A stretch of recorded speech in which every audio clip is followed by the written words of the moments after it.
Section 107 of the Copyright Act 1976, allowance is made for fair use for purposes such as criticism, comment, news reporting, scholarship, and research. Fair use is a use permitted by copyright statute that might otherwise be infringing. Nonprofit, educational, or personal use tips the balance in favor of fair use. In the vast and ever-evolving landscape of Hollywood cinema, few films manage to emerge with the level of intrigue, craftsmanship, and cultural significance that Sinners, 2025, has achieved. From the moment the first teaser dropped, audiences knew they were about to witness something extraordinary. Something that would blend morality, power, and redemption into a single cinematic experience. Directed by the visionary Ryan Coogler, the movie instantly captured global attention, not only because of its artistic promise but also because of its mysterious aura and emotional depth. Coogler, who has already proven his mastery through films like Black Panther, Creed, and Fruitvale Station, takes his filmmaking to an entirely new dimension in Sinners, crafting a story that pushes the boundaries of human emotion and philosophical reflection. At its core, Sinners is not merely a movie.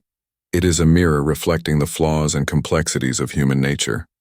The film does not shy away from questioning faith, morality, and the fragile line that separates good from evil, in a world where people constantly battle between conscience and desire. Coogler presents a narrative that asks the audience to look inward, to confront their own imperfections, and to acknowledge that everyone carries a shadow within. The title itself, Sinners, is both an accusation and a confession, a statement that no one is truly pure and that redemption is never a straight path. From the very opening scene, the film's tone feels heavy with anticipation. The visuals are dark yet luminous, blending natural light with sharp contrast that visually symbolizes the internal war of its characters. Set in an unnamed metropolis that feels both futuristic and broken, the movie immerses viewers into a morally decaying society where survival demands compromise. Coogler's direction ensures that every frame speaks, a shattered mirror reflecting the faces of those who have lost their way, a lingering silence before a moral decision, or a blood-stained confession whispered in the dark. It's not spectacle for spectacle's sake. Rather, it's a visual language that deepens the narrative and heightens the emotional intensity. The Rise of Sinners, 2025, also marks a turning point in Coogler's career. After years of exploring the strength of identity and heritage in Black Panther, and the struggles of determination and legacy in Creed, Sinners delves into something much more introspective and philosophical. It's a story about inner collapse and the desperate search for spiritual balance. Where many directors chase box office appeal, Coogler chases meaning. And that pursuit is what makes Sinners stand out among 2025's crowded lineup of blockbuster releases. His storytelling transcends genre. It's not purely drama, not purely thriller, but a poetic fusion of both with elements of mystery, faith, and existential dread. The hype surrounding the film's release was monumental. Months before its premiere, film analysts, critics, and fans speculated about its message, its ending, and its potential to redefine modern cinema. The secrecy around the script only amplified curiosity. When the film finally premiered, it didn't just meet expectations, it shattered them. Critics hailed it as a masterpiece of moral cinema, and audiences left theaters in contemplative silence, discussing not the explosions or effects, but the choices and consequences that lingered long after the credits rolled. It was a film that demanded emotional participation, not passive entertainment. The cast's performances played a crucial role in this cinematic triumph. Michael B. Jordan, Coogler's frequent collaborator, delivered a performance of haunting vulnerability and fierce conviction. His portrayal of a man torn between righteousness and sin feels brutally real, resonating deeply with anyone who has ever faced moral ambiguity. Opposite him, Tessa Thompson brings grace and quiet power, embodying both the voice of reason and the burden of guilt. Every character in Sinners carries a secret, and the ensemble cast ensures that these secrets feel painfully authentic. Their chemistry transcends dialogue. It's in their silences, their hesitations, their eyes that refuse to meet after a mistake. What elevates Sinners beyond the realm of typical Hollywood storytelling is its courage to slow down and let moments breathe. Coogler does not rush through emotional beats.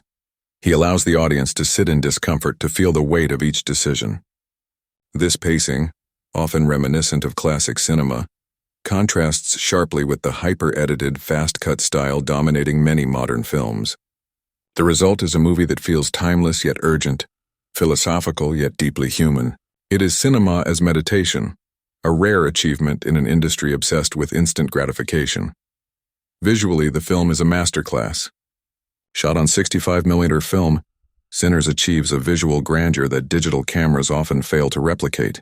The wide frames envelop viewers into the story's environment, creating an almost tactile sense of immersion. Each scene is meticulously designed with symbolic intent: the cold blues of confession, the burning oranges of temptation, the haunting blacks of guilt. Cinematographer Autumn Durald Arcapa crafts an atmosphere that feels both real and dreamlike, grounding the story in humanity while hinting at something larger than life. The camera moves like a conscience. It follows, observes, and sometimes accuses. But The Rise of Sinners is not only about artistry, it's about timing. In 2025, audiences are more spiritually restless than ever before.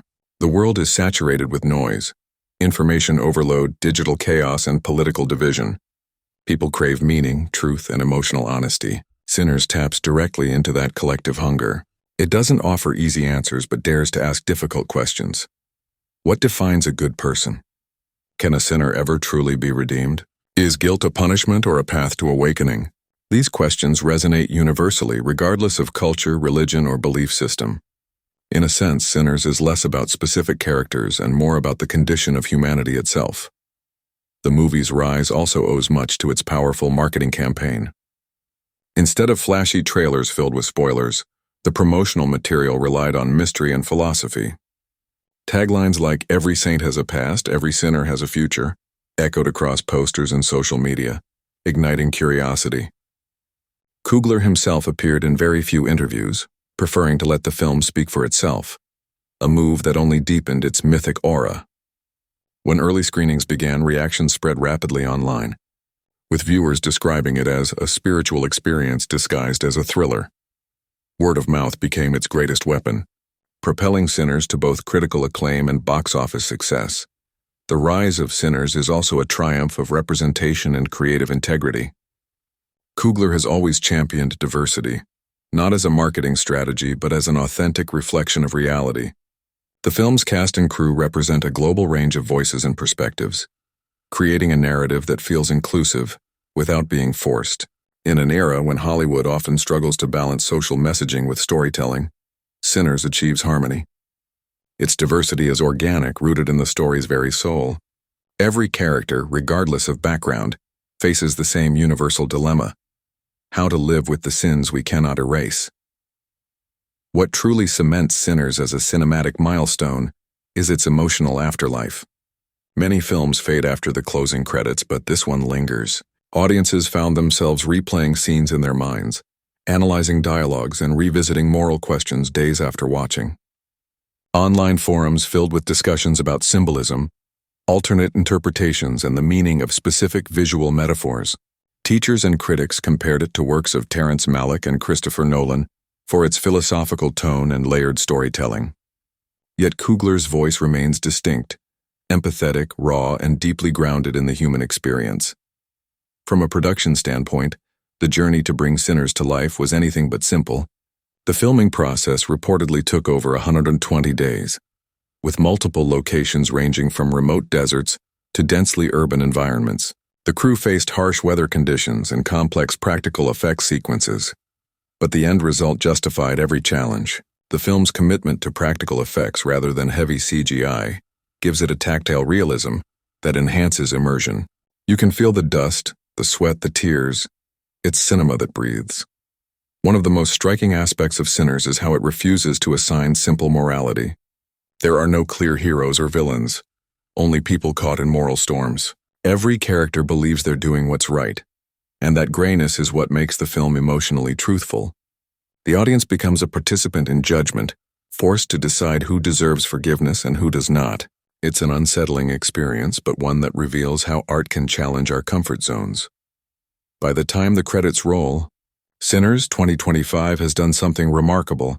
It transforms its audience. You don't just watch it, you experience it. It takes you through a cycle of guilt, empathy, and self-reflection. Coogler manages to make sin not a condemnation but a conversation, an exploration of what it means to be human in a world where moral purity is impossible. It's not about erasing sin, but understanding it, learning from it, and finding a fragile kind of peace. The Rise of Sinners represents more than cinematic success. It represents a cultural moment. It proves that audiences still crave substance over spectacle, meaning over noise. In a year dominated by sequels and CGI-heavy franchises, Ryan Coogler's vision for Sinners 2025 represents one of the most ambitious and emotionally charged creative endeavors of his career.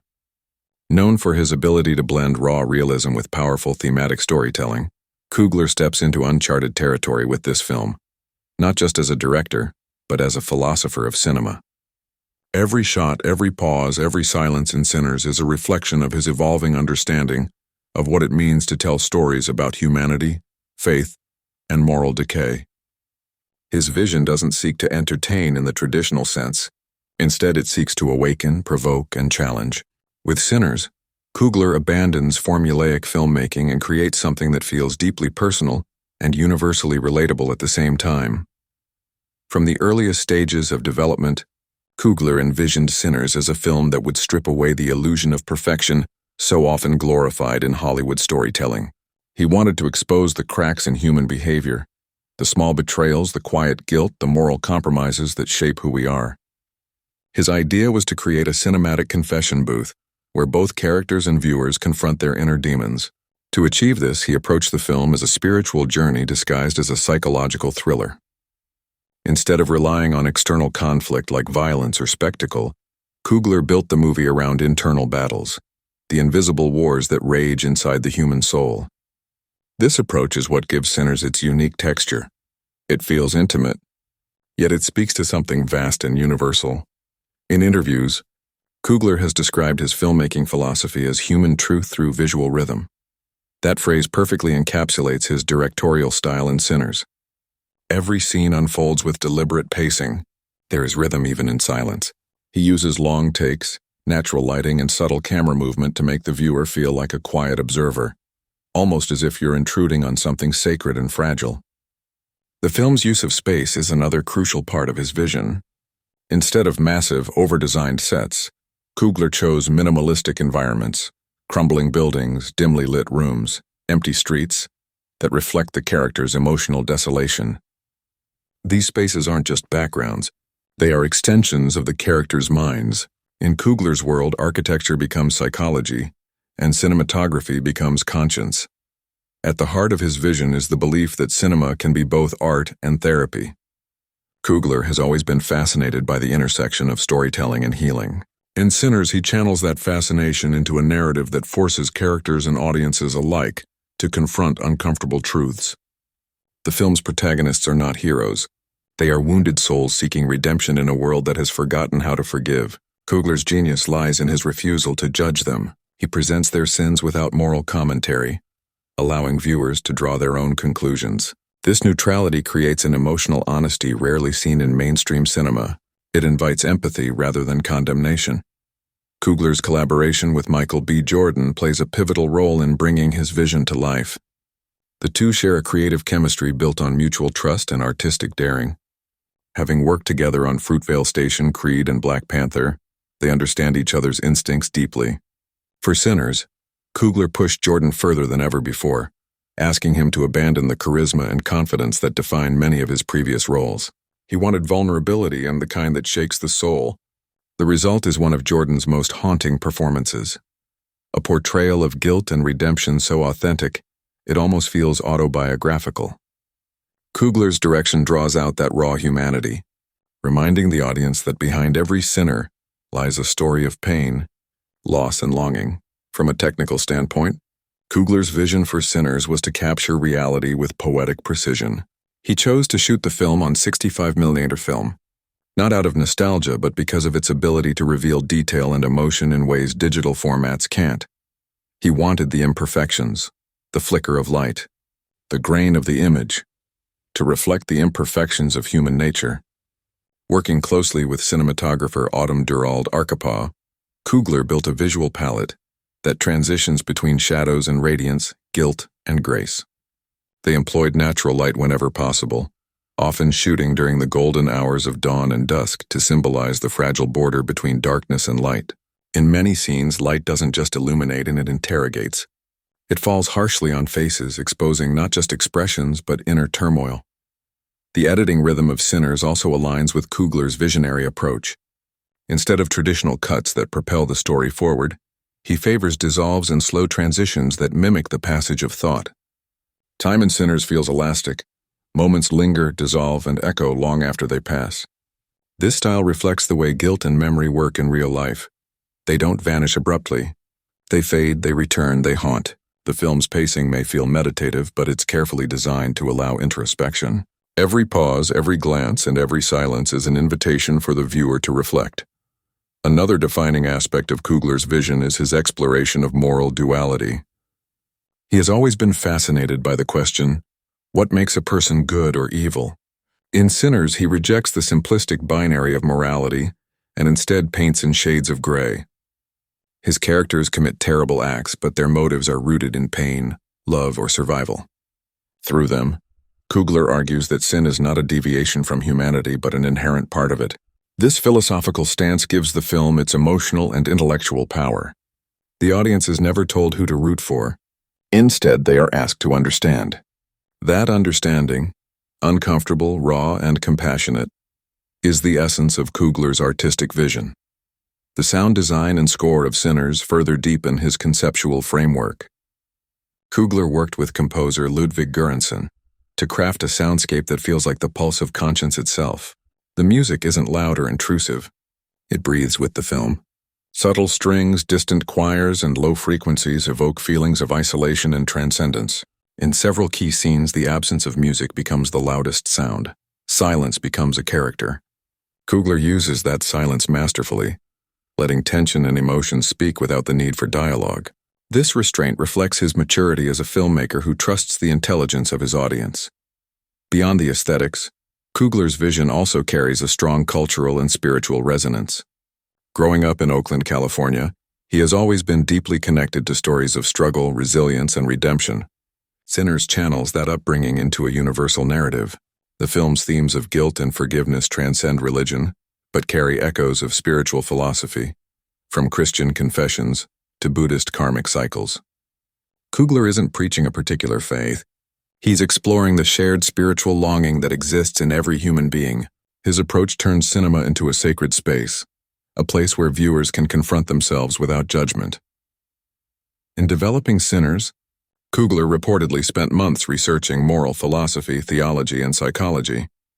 He studied the writings of Carl Jung, Søren Kierkegaard, and Reinhold Niebuhr, all of whom deeply influenced his depiction of human sin and redemption. These intellectual underpinnings give Sinners its philosophical depth. The film doesn't just show guilt. It examines the mechanism of guilt, how it forms, how it festers, and how it transforms. Coogler uses visual metaphors such as mirrors, fire, and water to represent these inner processes. Water, for instance, recurs throughout the film as both a cleansing force and a symbol of drowning, reflecting the duality of redemption and destruction. Coogler's direction also demonstrates an extraordinary command over performance nuance. He encourages actors to underplay rather than overperform. Dialogue is sparse, and when it comes, it carries the weight of silence behind it.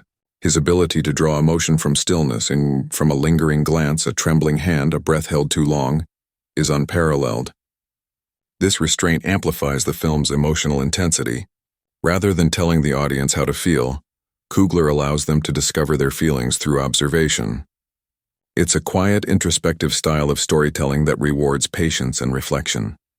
Another remarkable facet of Coogler's vision is his refusal to follow Hollywood's obsession with closure. Sinners ends not with resolution but with revelation. The final act offers no clear answers, no neatly tied-up arcs. Instead, it leaves the audience with haunting questions about morality, consequence, and the human condition. This open-endedness is deliberate. Coogler believes that truth is never final. He designs the film as an ongoing dialogue, one that continues long after the screen fades to black.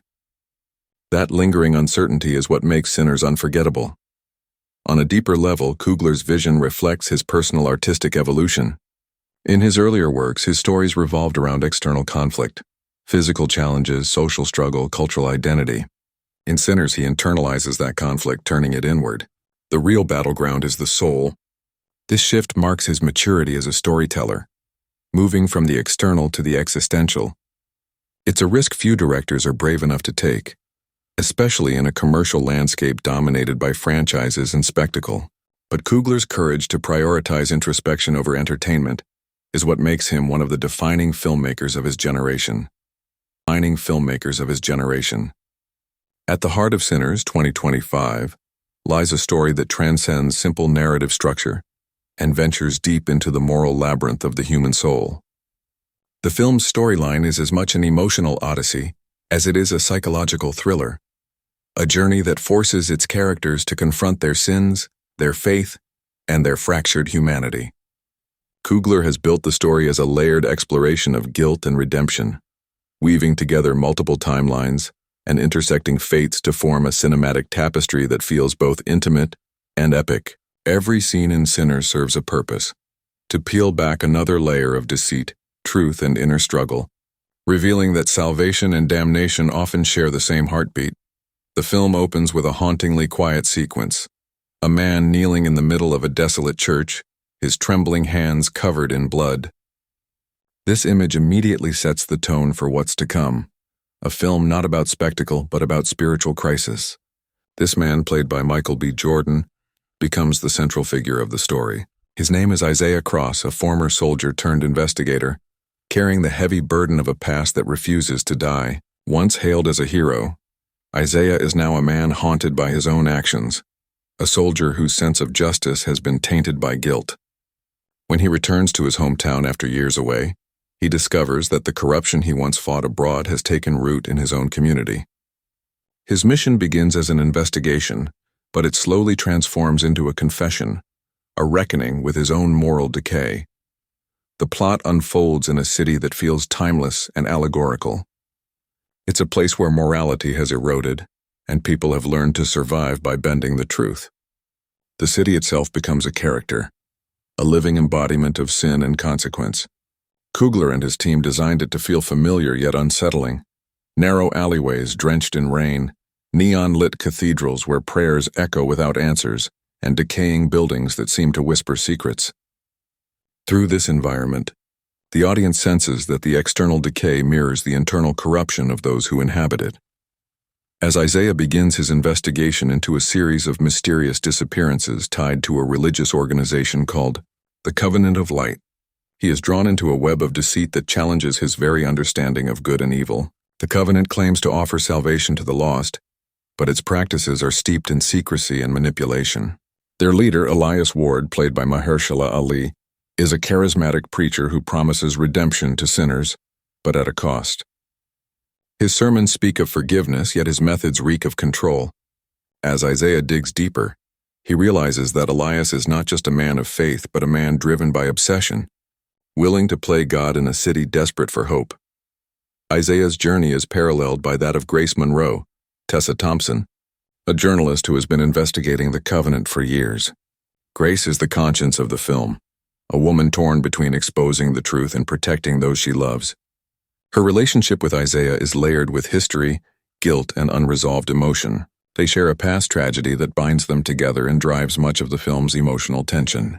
Their reunion sparks both healing and chaos, as they confront not only external evil, but also the sins they've buried within themselves. The narrative structure of Sinners is nonlinear, mirroring the fragmented nature of memory and guilt. Flashbacks bleed into the present, creating a sense of temporal disorientation that reflects Isaiah's mental state. In one moment, he's interrogating a suspect under the harsh flicker of a fluorescent light. In the next, he's back on a battlefield, standing over the body of an innocent man, a memory that defines his entire existence. This constant interplay between past and present blurs the lines between what is real and what is remembered, making the audience question whether redemption is even possible when the past refuses to fade. As the film progresses, the mystery deepens. Isaiah uncovers evidence that the Covenant of Light is performing clandestine rituals that blur the line between religion and punishment. These ceremonies, masquerading as acts of purification, are designed to cleanse members of their sins, but often result in irreversible psychological and physical harm. Coogler uses these scenes not for shock value, but as allegories for the extremes of faith when corrupted by power. They force both Isaiah and the audience to ask, when does the pursuit of salvation become another form of sin? Midway through the film, Isaiah discovers that the missing people are being used in a secret project known as the Atonement Program, an underground experiment designed to measure the limits of guilt and obedience. Elias Ward believes that true forgiveness can only come through suffering, that a sinner must be broken to be reborn. This revelation sends Isaiah spiraling, as he realizes that his own past crimes are connected to the very institution he's now trying to expose. Years earlier, during his time as a soldier, he unknowingly participated in covert missions funded by the same network that now operates under religious disguise. His guilt is not just moral, it is literal. He helped create the system he's now fighting to destroy. The second act of Sinners is where Coogler's storytelling brilliance truly shines. The film transitions from a mystery thriller into a psychological descent. Isaiah's investigation becomes a spiritual journey, a confrontation with his own inner darkness.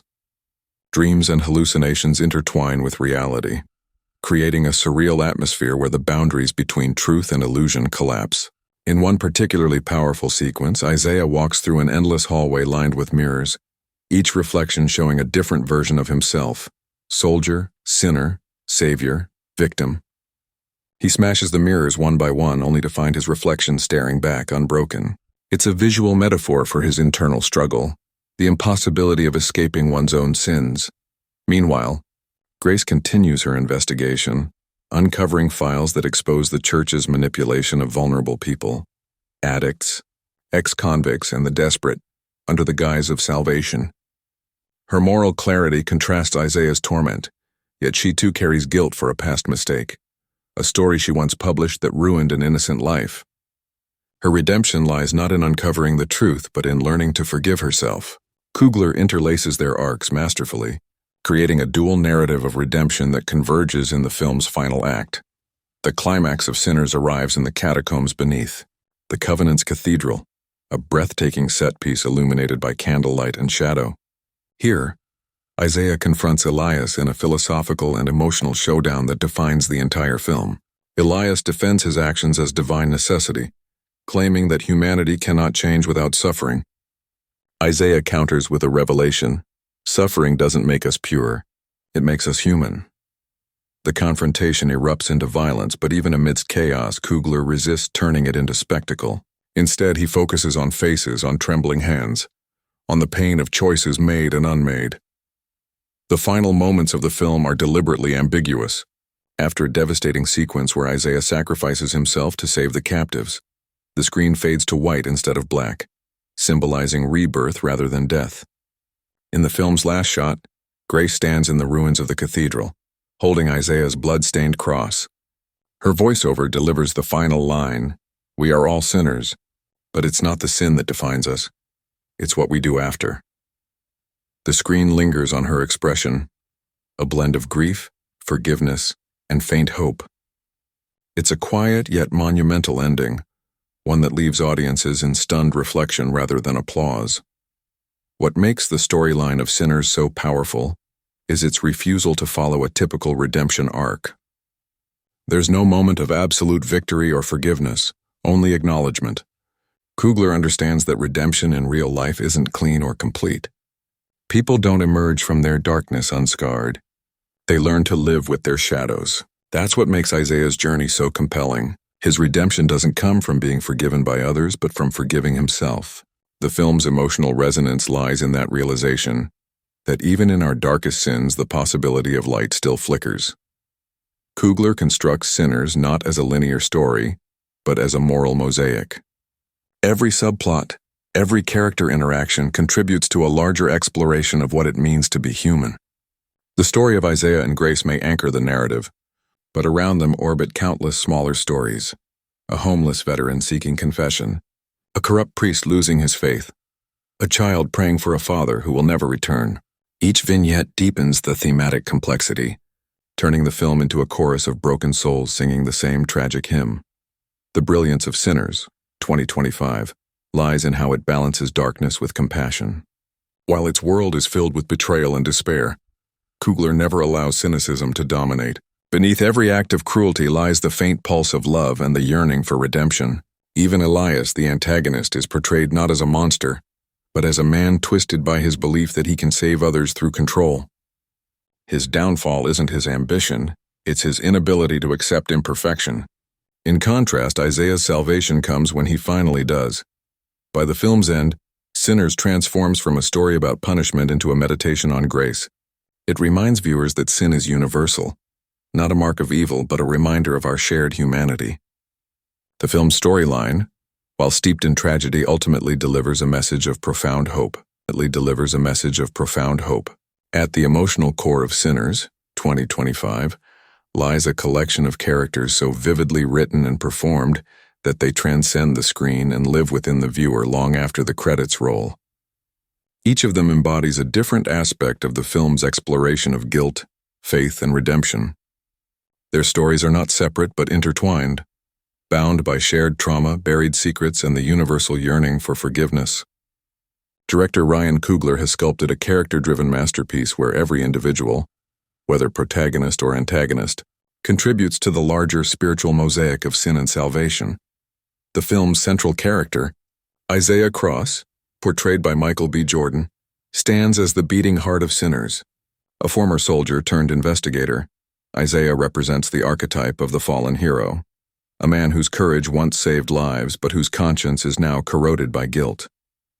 His backstory is revealed through fragmented flashbacks, scenes of war, betrayal, and a single fatal decision that defines the rest of his life. During a classified mission years earlier, Isaiah ordered a strike that unintentionally killed civilians, a mistake buried by his superiors, but never forgotten by his soul. That act, his original sin, becomes the invisible chain that binds him. When the movie begins, Isaiah is already broken. His life is a series of rituals designed to suppress his inner torment. Alcohol, prayer, sleepless nights, and the endless hum of city sirens that echo like confessions. Yet despite his pain, Isaiah is not portrayed as a victim. Coogler ensures that he remains active, purposeful, and deeply human. His return to his decaying hometown is not merely for work. It's an unconscious pilgrimage towards self-confrontation. Every case he investigates becomes a mirror, reflecting a truth he refuses to see about himself. Jordan's performance elevates Isaiah into a tragic yet noble figure, a man constantly balancing rage and regret. The actor plays him with quiet intensity, his emotions simmering beneath a stoic exterior. Even in silence, his eyes speak volumes, the haunted stare of a man who knows redemption may be impossible yet seeks it anyway. As Isaiah delves deeper into the mystery of the covenant of light, his character arc unfolds with almost biblical weight. He begins as a skeptic, skeptical of both faith and forgiveness. But through his journey, he learns that redemption cannot be found in isolation. It must be earned through sacrifice and connection. By the film's climax, Isaiah's arc comes full circle. His final act of self-sacrifice, staying behind in the burning catacombs to save others, is not an attempt to erase his guilt, but to accept it. It's not redemption through death, but through acknowledgement. His final words, whispered in the chaos, "Let them live," are less about saving others and more about releasing himself from the prison of self-condemnation. His arc is one of transformation, not from sinner to saint, but from denial to acceptance. Parallel to Isaiah's journey stands Grace Monroe, played by Tessa Thompson, a journalist whose moral compass provides the film's counterbalance. Grace's arc represents the intellectual and emotional struggle of confronting truth in a world that rewards silence. Once a celebrated investigative reporter, Grace's career fell apart after she published a story that unintentionally led to an innocent man's death. That guilt has since consumed her, driving her to investigate the very system that exploits faith for control. The covenant of light. Grace is not written as a love interest, but as a moral equal to Isaiah, a reflection of his pain through a different lens. Where Isaiah seeks forgiveness through action, Grace seeks it through truth. Their relationship is built on shared wounds rather than romance, though their chemistry is undeniable. Each scene they share crackles with emotional tension, two people who see their brokenness reflected in one another, but are too afraid to face it fully. Grace's arc is about reclaiming agency.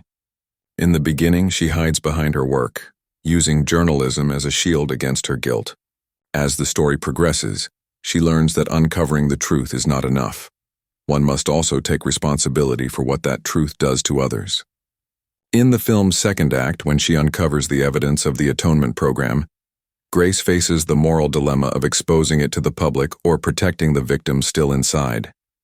Her decision to risk everything for the greater good defines her transformation. In the end, it is Grace who carries Isaiah's legacy forward. The final shot of her holding Isaiah's cross, whispering his last words, completes her arc. She has found the courage to confront truth without fear, not as a reporter chasing headlines, but as a human being seeking redemption. Coogler subtly implies that Grace becomes the torchbearer of Isaiah's message, that the path to light begins with acceptance, not denial. Another essential figure in this moral symphony is Elias Ward, portrayed by Mahershala Ali, the enigmatic leader of the Covenant of Light. Elias is both villain and visionary, prophet and manipulator, a man who genuinely believes that his ruthless methods serve a divine purpose. Coogler writes Elias not as a caricature of evil, but as a tragic embodiment of moral absolutism. He began as a preacher who wanted to save his community from despair, but over time his desire to control sin became its own form of sin. Elias's arc mirrors Isaiah's in haunting ways. Both men are haunted by past trauma and driven by an obsession with salvation. The difference lies in their approach. Isaiah confronts his guilt. Elias weaponizes it. His sermons, dripping with passion and menace, are among the film's most memorable moments. "You can't cleanse the world without fire," he declares to his followers, a chilling foreshadowing of his eventual downfall. Mahershala Ali delivers a performance of quiet menace. His voice carries the authority of a preacher and the weariness of a sinner. Elias's downfall comes not through violence but revelation, when he realizes that his divine mission was built on lies. In the climactic confrontation with Isaiah, Elias breaks down, whispering, "I only wanted to make them pure," to which Isaiah replies, "You made them afraid." That exchange encapsulates the film's entire moral philosophy. Purity without compassion is another form of corruption. Supporting these three main arcs are secondary characters who deepen the film's emotional complexity. One such character is Father Jonas Hale, Jeffrey Wright, an aging priest who once mentored Elias but now lives in exile. Jonas represents the weary conscience of the story, a man who has seen faith turned into fanaticism and can no longer tell the difference. His arc is one of reluctant redemption. Initially portrayed as cowardly and disillusioned, Jonas ultimately helps Isaiah uncover the truth about the covenant, sacrificing his life in the process. His final prayer, "Forgive us for what we believed," echoes like a benediction for the entire film. Another key figure is Ruth Cross, Isaiah's estranged mother, Viola Davis. Her presence is brief but unforgettable. Ruth's character grounds the film's spiritual themes in raw human emotion. She represents unconditional love and the pain of watching one's child lose faith. Their reunion scene, where Isaiah confesses his war crimes to her, is one of the most powerful in the film. Ruth listens silently, tears glistening, before whispering, "You think God's done with you? He's not done until you forgive yourself." That line encapsulates the heart of Isaiah's arc and provides the film's thematic anchor. The ensemble also includes Detective Marcus Reed, Daniel Kaluuya, Isaiah's former partner, whose moral ambiguity adds layers of tension. Marcus is loyal but corruptible, a man who believes that the world cannot be saved, only managed. His arc is one of disillusionment and betrayal. In the film's midpoint, he sells crucial information to the Covenant out of fear, leading to catastrophic consequences. Yet in the final act, Marcus redeems himself by aiding Isaiah's escape, dying in the process. His final line, "Guess we both owed the truth something," is both poetic and devastating. Lila Ward, Zoe Kravitz, the estranged daughter of Elias, provides the emotional link between villain and victim. Lila's arc is that of liberation, from her father's shadow, from blind faith, and from her own fear. Initially loyal to the Covenant, she slowly uncovers the truth and helps Grace expose the organization. Her relationship with Grace is both sisterly and symbolic, two women reclaiming power in a world dominated by guilt and control. By the end, Lila becomes the embodiment of hope, her final image bathed in light as the city begins to rebuild. Each of these arcs contributes to a greater philosophical narrative, that sin is not a fixed state, but a journey. Coogler uses his characters as instruments in a moral symphony, each playing a different note in the same haunting melody. Isaiah embodies guilt, Grace represents truth, Elias symbolizes corruption of belief, Ruth personifies forgiveness, and Lila stands for rebirth. Together, they create a story that is less about punishment and more about reconciliation between self and soul, past and present, faith and reason. From a cinematic perspective, these arcs are visualized through subtle storytelling choices. Coogler and cinematographer Rachel Morrison use light and shadow as emotional indicators. Isaiah is often shown in partial darkness, suggesting his internal conflict. Grace's scenes are illuminated by cold blue light, representing clarity and detachment. Elias, conversely, is bathed in gold, the deceptive glow of holiness masking moral decay. In the final act, the title Sinners may appear deceptively simple at first glance, a single word that evokes religious guilt, moral transgression, and judgment. Yet within the context of Ryan Coogler's 2025 masterpiece, it transforms into a profound philosophical statement about the human condition. To call the film Sinners is to acknowledge not only the fallibility of its characters, but also the moral grayness that defines every human being. Coogler's title does not condemn. It reflects. It invites the audience to see themselves in the mirror of imperfection and ask the question that haunts every frame of the movie. What makes a person a sinner? Their actions, their intentions, or their silence? The word sinner traditionally carries heavy theological baggage. It suggests wrongdoing against divine law, a moral deviation requiring repentance or punishment. But Coogler, known for his ability to humanize complex social themes, redefines the term. In his cinematic universe, a sinner is not merely someone who commits evil, but someone who struggles to reconcile their actions with their conscience. Sinners 2025 is at its core not about the wicked, it is about the wounded. It asks the viewer to step beyond the binary of good and evil, and to see the fragile, conflicted humanity that exists in between. From the film's opening frame, Coogler establishes this redefinition through imagery and tone. The first scene, Isaiah Cross kneeling in a dimly lit church whispering a confession to a priest, sets the stage for a film obsessed not with sin itself, but with the search for forgiveness. The camera lingers not on religious symbols, but on Isaiah's trembling hands. The confessional booth is shot as a claustrophobic cage, suggesting that sin is not imposed by the divine but internalized by the human soul. The priest's response, "We are all sinners, my son," becomes a thesis statement that echoes throughout the film. As the narrative unfolds, each major character embodies a different interpretation of sin. Isaiah's guilt stems from action, a sin of commission. Grace's guilt is tied to a mission, her failure to act when it mattered most. Elias Ward's corruption is a sin of pride, the belief that he can play God. Even minor characters like Father Jonas Hale represent the sin of silence, choosing complacency over confrontation. Coogler weaves these individual sins into a larger moral tapestry, suggesting that humanity's greatest transgression is not violence or betrayal, but the refusal to face one's own truth. The genius of the title lies in its universality. By naming the film Sinners, Coogler refuses to let the audience distance themselves from the story. He doesn't name it The Sinners or A Sinner's Tale, titles that would isolate the guilt to specific characters. Instead, the plural form without an article makes it collective, inclusive. It implicates everyone watching. Every viewer, consciously or not, becomes part of the film's confession. The effect is subtle yet powerful, turning cinema into a mirror, not a window. Philosophically, Coogler's interpretation of sin aligns with existentialist and humanist traditions. The film draws influence from thinkers like Søren Kierkegaard and Jean-Paul Sartre, both of whom saw sin and guilt as essential to human existence. For Kierkegaard, sin was the anxiety of freedom, the dread of making choices that separate one from God. For Sartre, guilt was the inevitable outcome of choice itself. In Sinners, Coogler synthesizes these perspectives, portraying sin not as moral failure, but as the price of consciousness. To be aware of one's own imperfection, to know right and still fall short, is what makes humanity tragic and beautiful. Throughout the film, Recurring visual motifs reinforce this thematic depth. Mirrors appear repeatedly, cracked, fogged, or shattered, symbolizing fractured identities. In one haunting scene, Grace looks into a broken mirror while recording her final exposé. Her reflection fragmented into multiple shards.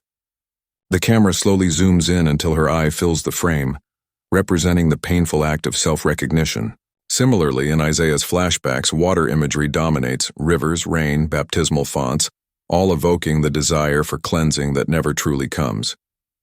Even Elias's grand sermons are staged against blinding white light, suggesting not divine illumination, but self-righteous blindness. The title also operates on a meta-cinematic level. In the landscape of modern Hollywood, where moral complexity is often diluted for spectacle, Sinners stands out for daring to depict its protagonists as morally ambiguous. There are no spotless heroes or irredeemable villains. Coogler's characters exist in shades of gray, reflecting a postmodern view of morality. The title thus becomes an act of rebellion against the black and white narratives that dominate blockbuster cinema. It asserts that the true story of humanity lies not in perfection, but in struggle. Another layer of meaning emerges when we consider the film's social and political subtext. Sinners unfolds in a city torn apart by institutional corruption and moral decay. The organization known as the Covenant of Light claims to cleanse society by punishing sinners, yet its methods mirror the very sins it condemns. This irony becomes a key commentary on modern hypocrisy, religious, political, and societal. The title, therefore, becomes both accusation and confession. It exposes how systems built on moral superiority often become engines of oppression. Coogler seems to be saying, the real sinners are not those who fail, but those who pretend not to. The film's script reinforces this theme through dialogue rich in theological undertones. In one memorable exchange, Isaiah confronts Elias saying, "You preach redemption, but all I see is fear." Elias replies, "Fear is what keeps men from sin." Isaiah's response, "Fear is the sin," crystallizes the film's message. It's not the act of transgression that destroys the soul, but the refusal to confront it. In this moment, Coogler transforms sin from a moral category into a psychological one. It becomes not something done to God, but something done to oneself. Coogler's title also carries a deeply personal resonance when viewed against his filmography. From Fruitvale Station to Creed to Black Panther, his works have always grappled with moral tension, identity, and the quest for redemption. Sinners feels like the culmination of those themes, his most intimate exploration of how individuals and societies wrestle with moral imperfection. The title distills this lifelong artistic obsession into a single word, simple yet infinite in meaning. A key aspect of Sinners' emotional impact lies in how it redefines redemption. Traditional religious narratives treat sin as a stain that can be washed away through penance or divine grace. Coogler rejects this. In his worldview, redemption is not about erasing sin, but embracing it.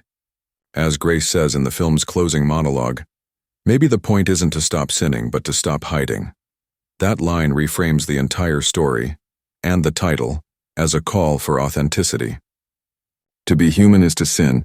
To be redeemed is to acknowledge it. The film's structure reinforces this philosophy.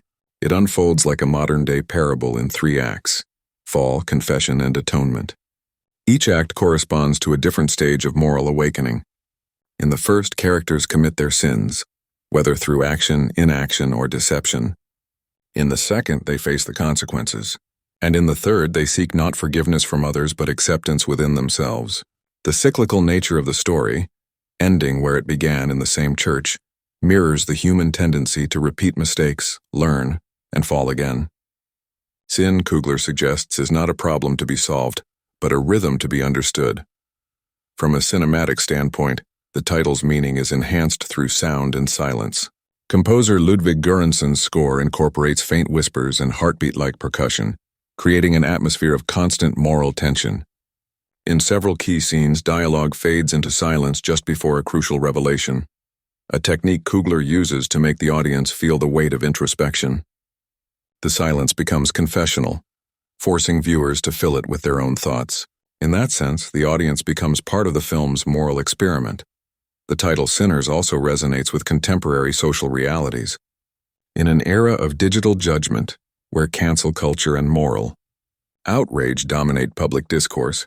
The film's title becomes a mirror to society's obsession with labeling others as sinners while ignoring its own flaws. Coogler uses his narrative to challenge this hypocrisy. In one powerful sequence, Grace's exposé on the covenant of light goes viral, and the same people who once ignored her are now calling for blood. The mob chants, "Sinners," the very word that defines them as much as their targets. The irony is deliberate. In condemning others, they too become what they despise. The universality of the title ensures that Sinners transcends religious or cultural boundaries. It's not a Christian story, nor is it tied to any specific doctrine. It's a human story, one that resonates across belief systems because it speaks to an innate truth. That imperfection is not a flaw to be erased, but a reminder of our shared humanity. Whether one believes in God, fate, or nothing at all, the title Sinners invites every viewer to confront the shadow within.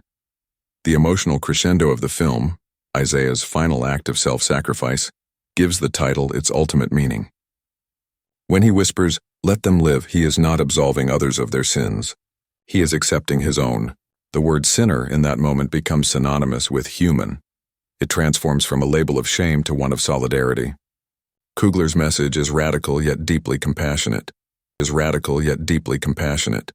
At its heart, Sinners 2025 is not just a psychological thriller or a religious mystery. It is a deeply philosophical exploration of morality, redemption, and power. Ryan Coogler uses the film as a moral battlefield where faith, justice, and human frailty collide. Every character, every decision, and every frame is a meditation on these intertwined themes, asking profound questions. What does it mean to be moral in a corrupt world? Can redemption exist without confession? And how does power shape the definition of sin itself? This trinity, morality, redemption, and power, forms the soul of Sinners. Coogler's genius lies in the way he refuses to separate them.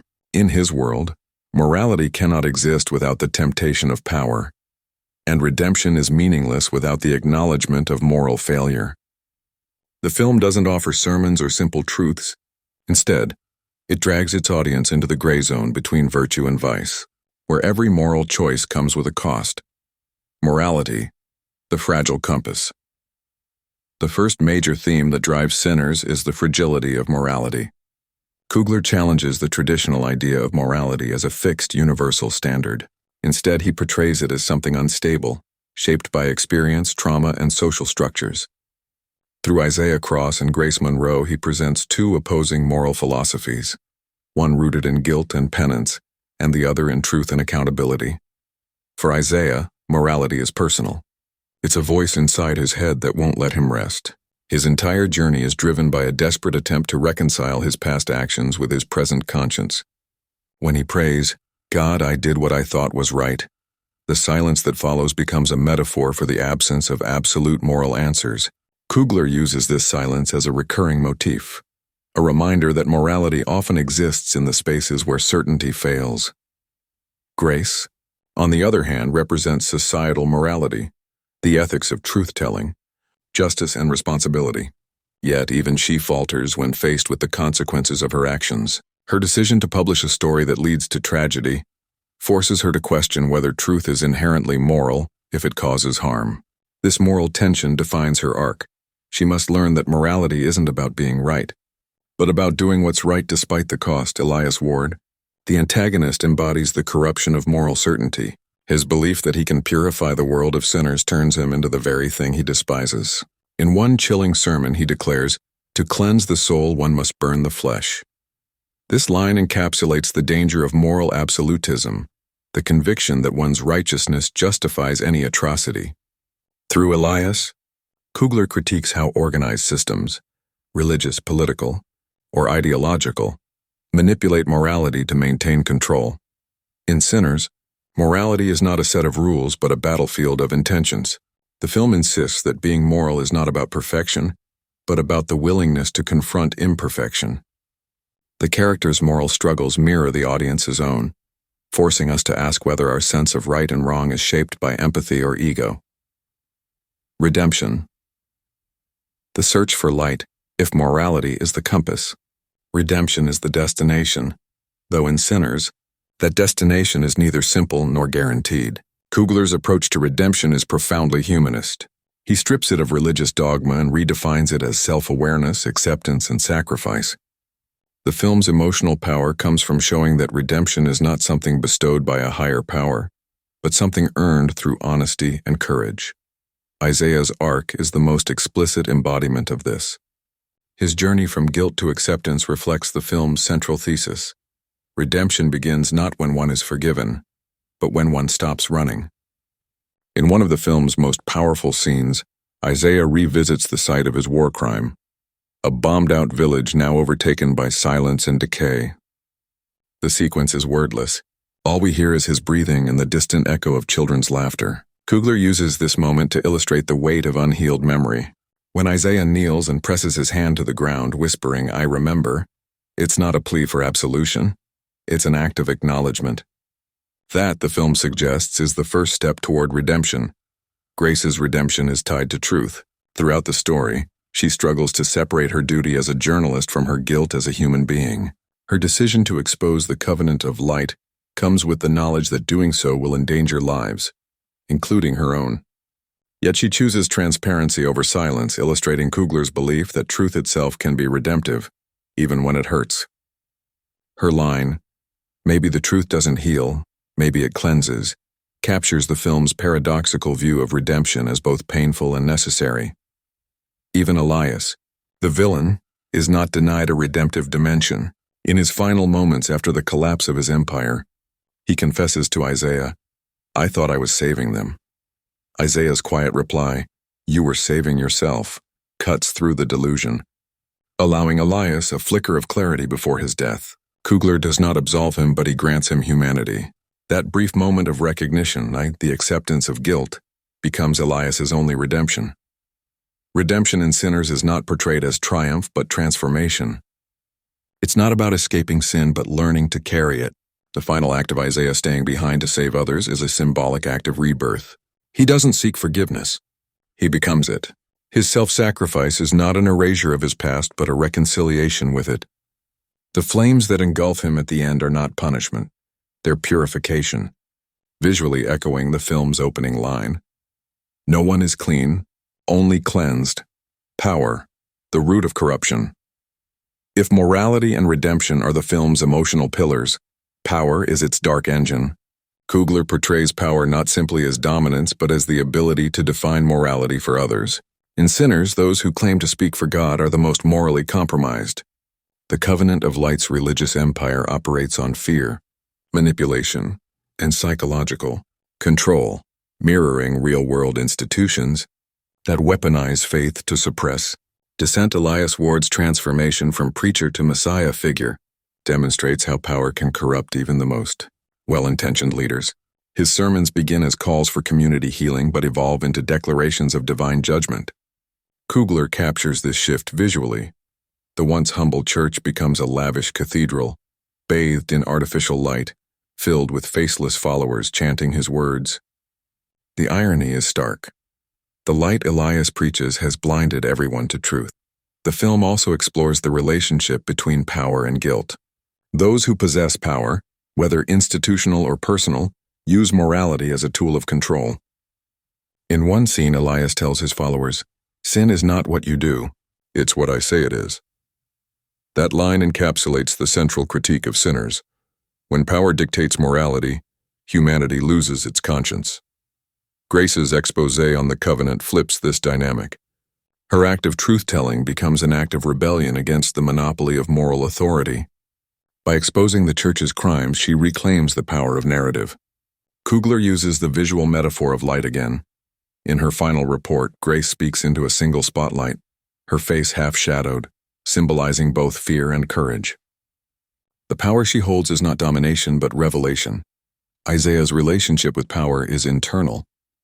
His struggle is not against an institution, but against the power of guilt itself. His journey illustrates how guilt can become a tyrant, exerting as much control as any corrupt leader. By the end, when Isaiah faces death willingly, he reclaims power over his own story. He refuses to let guilt define him, transforming victimhood into agency. Kugler extends the theme of power beyond individuals to systems. The Covenant's rise parallels real-world issues: political manipulation, media control, and the exploitation of belief. Yet he avoids turning the film into a simple critique of organized religion. Instead, he presents power as a universal temptation, one that infects every human institution, from governments to families. The message is clear. The problem is not faith itself, but the human desire to own it. The interconnection of themes, what makes Sinners profound, is how seamlessly these three themes, morality, redemption, and power, intersect and feed one another. Morality defines who we are, power corrupts that definition, and redemption seeks to restore it. Coogler structures the narrative to reflect this cycle. Each character begins with a moral wound, is tested by power, and seeks redemption through confrontation. The film's visual design reinforces this trinity. The cinematography by Rachel Morrison uses light and darkness not merely as aesthetic choices, but as moral symbols. In scenes of temptation or deceit, the lighting is harsh and artificial. In moments of confession, it's natural and soft. When Isaiah and Grace share their climactic dialogue, the setting sun casts long shadows, a metaphor for the merging of darkness and light, sin and salvation. The sound design complements this interplay. During scenes of moral corruption, we hear discordant strings and heavy bass, representing the oppressive nature of power. In contrast, moments of redemption are underscored by silence or distant choral echoes, suggesting spiritual awakening. The entire audiovisual language of Sinners becomes a moral dialogue. Coogler also uses narrative structure to blur the lines between sinner and saint. Every act of redemption is followed by a new moral test, suggesting that morality is not a linear journey but a cycle. The final montage, a cycle. The final montage.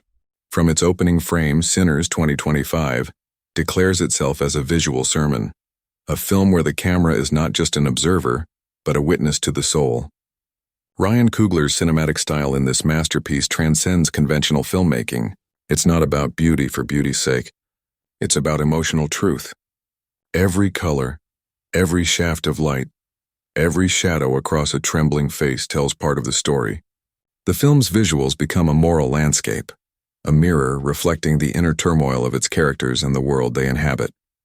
Cinematographer Rachel Morrison, reuniting with Coogler after Black Panther and Fruitvale Station, crafts imagery that feels simultaneously intimate and epic. Shot in 65mm format, Sinners achieves a textured realism that makes every frame feel tactile and spiritual. The wide format serves a dual purpose. It captures the grandeur of faith's visual architecture, cathedrals, crosses, endless deserts, while trapping its characters in vast, empty spaces, emphasizing isolation and moral confinement. The aesthetic becomes a meditation on what it means to be small beneath the weight of divine judgment. Lighting, as theology light in Sinners, is more than illumination. It is theology in motion. Coogler and Morrison build a language of light and shadow that defines the film's moral universe. Brightness is never purely good, nor is darkness purely evil. Instead, both become instruments of emotional contrast. The director's approach to lighting is profoundly symbolic, turning illumination into a narrative device that speaks louder than dialogue. The early church sequences are bathed in soft, amber tones representing the warmth of belief and community. Yet, as the story unfolds, the same golden light hardens into a sterile white glare, suggesting corruption hiding under purity. When Elias Ward delivers his fiery sermons to packed congregations, he stands under a beam of harsh artificial light, the light of God now distorted into a tool of control. In contrast, scenes of Isaiah's inner conflict are enveloped in low natural lighting.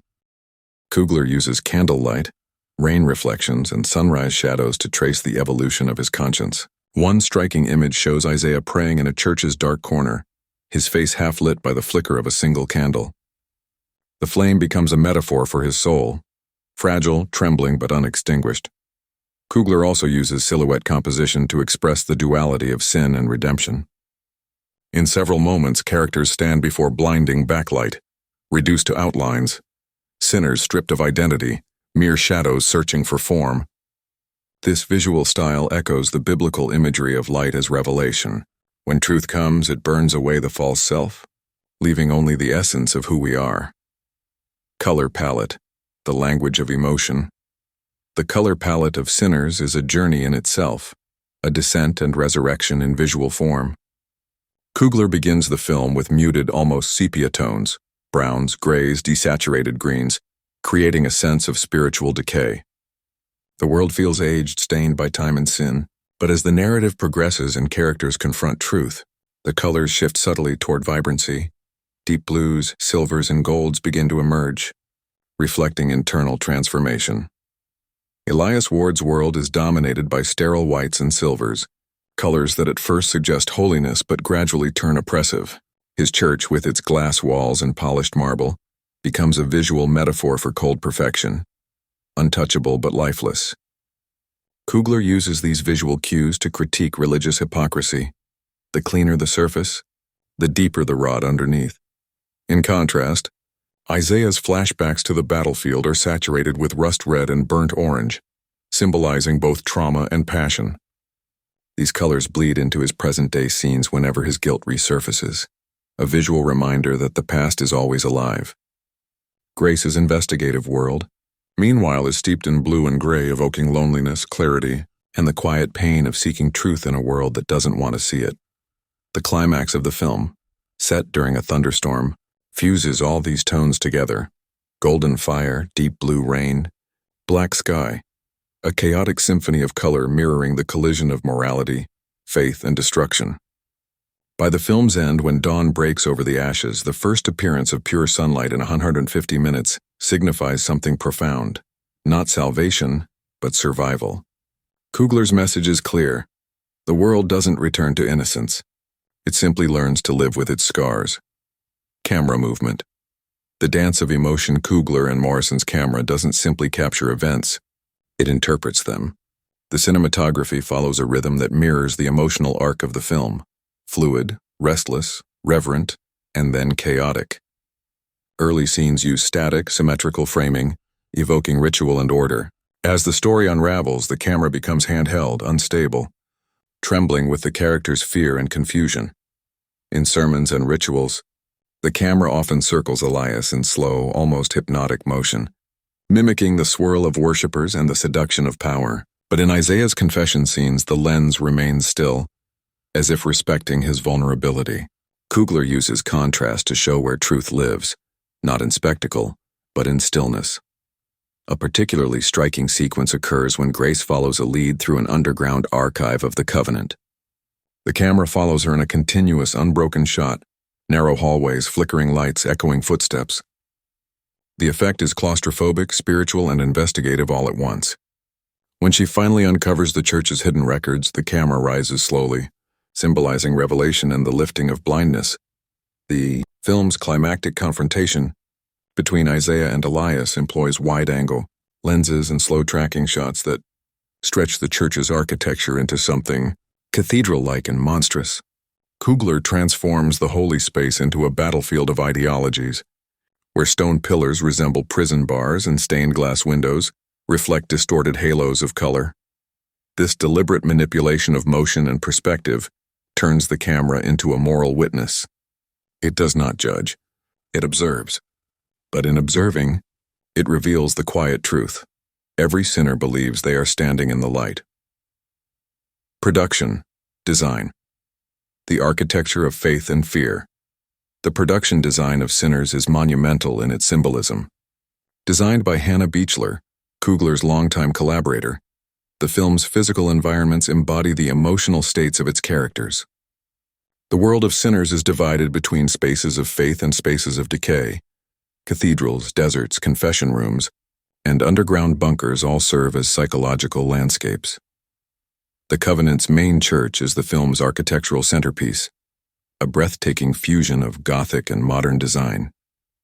Its towering glass spire symbolizes transparency, yet its foundation, built over the ruins of an old prison, exposes its hypocrisy. Every corridor, adorned with religious murals and metallic crosses, reflects the dual nature of faith, illumination and control. Isaiah's personal spaces are minimalist and intimate, a small apartment cluttered with old photographs, broken rosaries, and newspaper clippings. The peeling walls and dim light mirror his fractured psyche. Grace's newsroom, filled with harsh neon light and computer screens, becomes her confessional, a place where truth is pursued but rarely understood.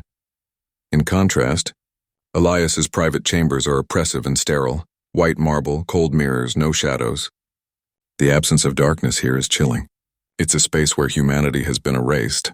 Coogler deliberately avoids warmth in these scenes, suggesting that holiness without empathy becomes tyranny.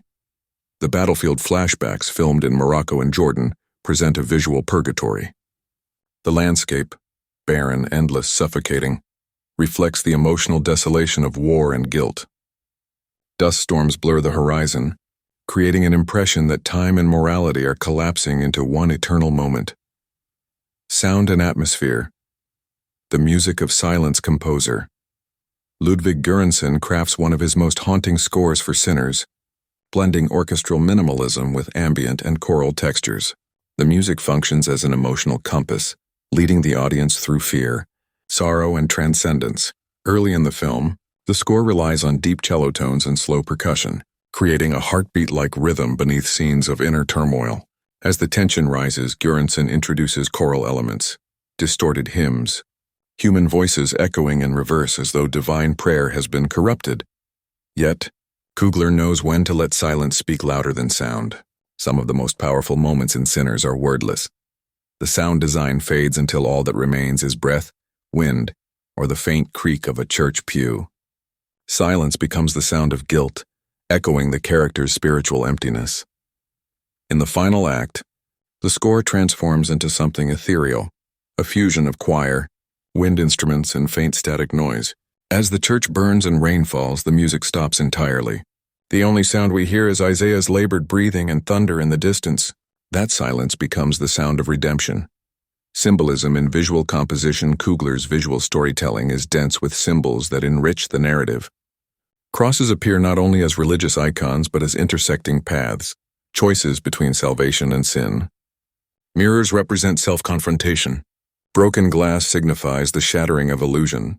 Water and fire serve as dual motifs. Water cleanses, fire purifies. In one breathtaking scene, Grace stands in the rain after exposing Elias's crimes, her tears indistinguishable from the downpour. From the moment Sinners 2025 begins, its visual grandeur announces that this is no ordinary film. Ryan Coogler's decision to shoot the movie entirely in 65mm format, a choice reserved for cinematic epics like Dunkirk, The Hateful Eight, and Lawrence of Arabia, was a declaration of artistic intent. This was not just about achieving a big screen look. It was about using the very texture of film to express the moral, emotional, and spiritual scope of the story. In a world dominated by digital cameras and streaming-optimized visuals, Coogler's 65mm decision stands as both rebellion and reverence. Rebellion against uniform visual blandness, and reverence for the physicality of cinema itself. The result is a film that feels vast yet intimate, modern yet timeless, realistic yet dreamlike.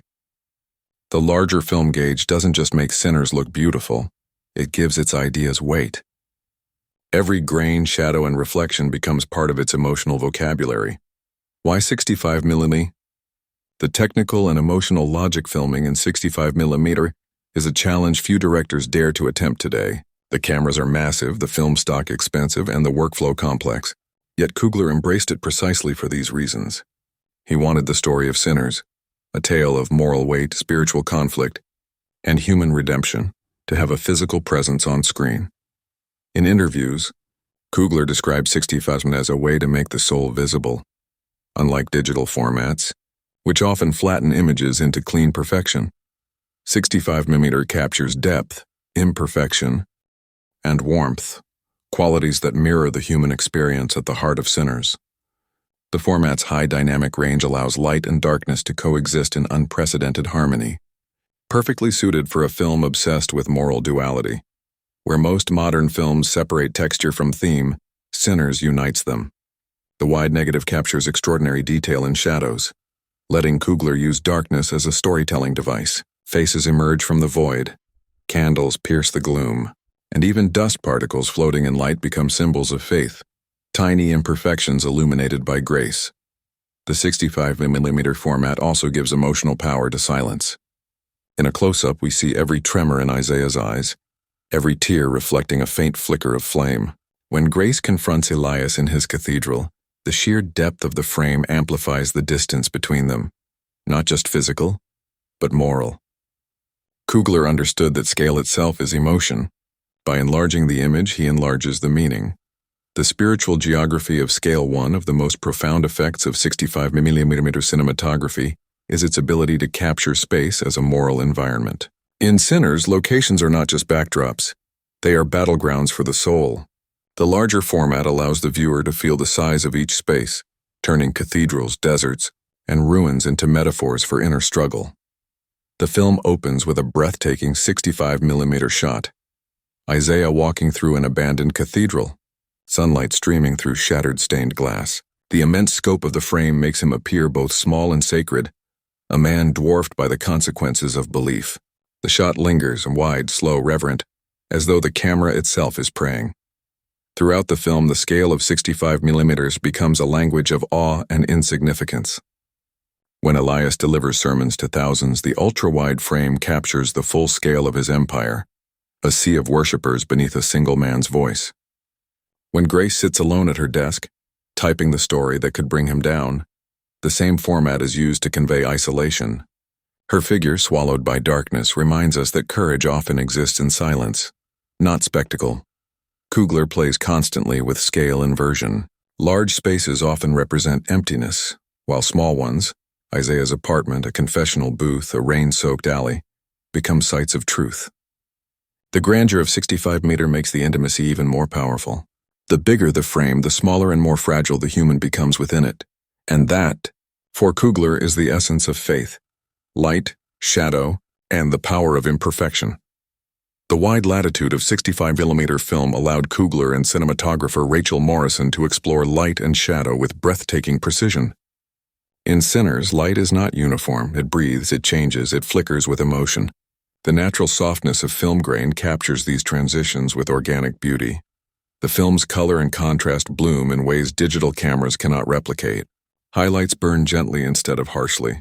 Shadows hold detail instead of collapsing into blackness. This dynamic range becomes essential to the story's theme. Morality is never black or white. It lives in the in-between. Tones Morrison described 65mm as giving texture to grace. The film's lighting often imitates the look of Caravaggio's chiaroscuro, sharp contrast between darkness and divine illumination. In confession scenes, beams of light slice through dusty air, creating halos around broken faces. When Isaiah falls to his knees in guilt, the camera captures the trembling particles of dust around him. Sin made visible, forgiveness made physical. The imperfections of analog film also serve the narrative. Tiny scratches, flickers, and lens flares remind viewers that what they're seeing is real, not computer-generated. Kugler wanted the audience to feel the film breathing, to be aware that beauty and imperfection coexist, just as holiness and sin do in the world of sinners. The human face in 65mm. The human face becomes sacred in 65mm. Kugler and Morrison use close-ups sparingly but powerfully, aware that the format magnifies every detail of emotion. In Isaiah's confessional monologues, we see veins pulse, sweat glisten, eyes dart with guilt and longing. There's no hiding on 65mm. The truth of the actor's soul becomes impossible to fake. Michael B. Jordan's performance gains additional gravity through this magnification. His silences become symphonies. Every twitch of his jaw, every sigh becomes monumental. When he looks upward toward the light, the size of the frame gives that gesture cosmic weight. We are not just watching a man. We are witnessing faith struggling to exist within flesh. Similarly, Tessa Thompson's portrayal of Grace benefits from the hyper-real intimacy of the format. The camera lingers on her expressions as she reads documents or interviews survivors. The minutiae, her lip trembling, her eyes narrowing in suspicion, communicate truths that dialogue could never capture. In one unforgettable scene, Grace and Isaiah share a moment of silent understanding after Elias's fall. The camera sits still, 65mm capturing every nuance of emotion. There is no score, no movement, only light, faces, and the weight of everything that has passed. This kind of emotional stillness, magnified by the vastness of the format, becomes a spiritual experience for the viewer. The practical challenges and artistic discipline filming on 65mm is notoriously difficult. Cameras like the Panavision System 65 are massive, noisy, and require enormous amounts of light. Each shot demands careful choreography and precise timing, leaving no room for improvisation. But Coogler embraced this constraint as discipline, the same kind of discipline his characters seek spiritually. The choice forced the crew to slow down. Each shot became an act of intention. The result is a film that feels deliberate and meditative, as though carved in stone. Coogler himself said in an interview, "The weight of the camera reminds you that every frame must mean something." The cost of 65mm film stock also meant fewer takes. Actors had to deliver raw, authentic performances. This limitation infused scenes with tension and immediacy. Mistakes couldn't be hidden, and that vulnerability became part of the aesthetic. The real world leaks into the film, mirroring Sinner's exploration of imperfection as truth. Even post-production was a test of faith. Scanning, color grading, and mastering 65mm footage in 4K and IMAX required months of painstaking work. But the payoff was worth it. The final image has a depth, luminosity, and emotional resonance no digital system could replicate. IMAX and the immersive experience. Coogler didn't just shoot on 65mm, he formatted the film for IMAX presentation, using 15 perf 70mm film prints for select theaters. The result is a viewing experience that feels almost sacred. Sitting before an IMAX screen showing Sinners is like sitting inside the film's moral architecture. The scale of IMAX amplifies not only the visuals, but the themes. When Elias stands before his congregation, his towering figure fills the entire screen, embodying the intoxicating power of faith gone astray. When Isaiah walks through a ruined church, the audience can see every crack in the marble, every faint shimmer of candlelight, the visual equivalent of hearing a confession whispered directly into your ear. Unlike traditional blockbusters that use IMAX for spectacle, Coogler uses it for intimacy. The large frame doesn't distance you, it draws you closer. Viewers don't just watch Isaiah's torment. They feel trapped inside it. The immersive depth of field makes the world of Sinners tangible, almost touchable. The air feels thick. The light feels holy. The silence feels alive. The cinematic philosophy of format Ryan Coogler has always used technical choices as extensions of philosophy. In Fruitvale Station, handheld digital cameras gave immediacy to realism. In Black Panther, sleek digital cinematography reflected futuristic Afro-fantasy. But in Sinners, 65mm film becomes a philosophical metaphor, a visual embodiment of the film's spiritual inquiry. Film, unlike digital, is a medium of faith. You expose it to light, send it into darkness, and trust that an image will emerge.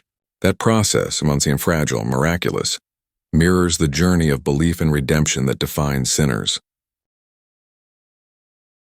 Coogler has said, "In Sinners 2025, music and sound are not mere background elements. They are the unseen narrators of the film." Ryan Coogler and composer Ludwig Göransson construct an auditory experience that mirrors the film's emotional, moral, and spiritual descent. Every echo, silence, and note serves as a thread in the psychological fabric of the story. The sound design isn't simply there to enhance atmosphere. It is the atmosphere. Through meticulous layering of musical motifs and ambient noise, the film transforms listening into feeling, a spiritual dialogue between sound and silence, between guilt and grace. The opening sequence immediately sets the tone for what sound means in Sinners. The film begins not with dialogue or visuals, but with a deep, low-frequency hum, a vibration that feels more like a heartbeat than music. It is distant, echoing through darkness almost as if it comes from inside the viewer's own chest. Then a faint church hymn begins to emerge, warped and broken, as if it's playing from a damaged cassette. This juxtaposition of sacred and corrupted sound introduces the central motif of the score, the collision between purity and sin. Göransson's sound design works like a confession in reverse. Instead of leading toward clarity, it begins in distortion, mirroring Isaiah Cross's fractured state of mind. As the film progresses, the score evolves in perfect harmony with the protagonist's emotional arc. Isaiah's world is a place where faith and fear coexist, and the soundscape reflects that tension. The early scenes use asymmetrical rhythms and atonal melodies, creating unease. The music doesn't follow predictable progressions. Instead, it feels like it's searching, uncertain, dissonant, unresolved. This mirrors Isaiah's internal confusion, his inability to find peace within himself. Even moments of calm are underscored by an ominous undertone, a low drone that never fully disappears, reminding us that beneath every silence lies guilt. The church scenes, in particular, are masterpieces of sound manipulation. When Isaiah first enters the Covenant's cathedral, the sound design subtly shifts. Instead of the typical reverb one expects from a large holy space, the acoustics feel unnaturally tight, suffocating. The echo of footsteps lingers too long. The whispers of congregants overlap like overlapping prayers, creating a sonic claustrophobia. Coogler and his sound team intentionally distort the church's holiness through audio, making it feel less like a sanctuary and more like a trap. When Elias Ward, Mahershala Ali, delivers his sermons, his voice reverberates through the speakers with almost demonic richness, layered with low-frequency harmonics that make it sound divine and menacing at once. One of the most distinctive features of Göransson's score is his use of spiritual dissonance. He blends traditional gospel chords with industrial textures, metal scraping, chains rattling, the hum of broken machinery, to represent the corruption of faith.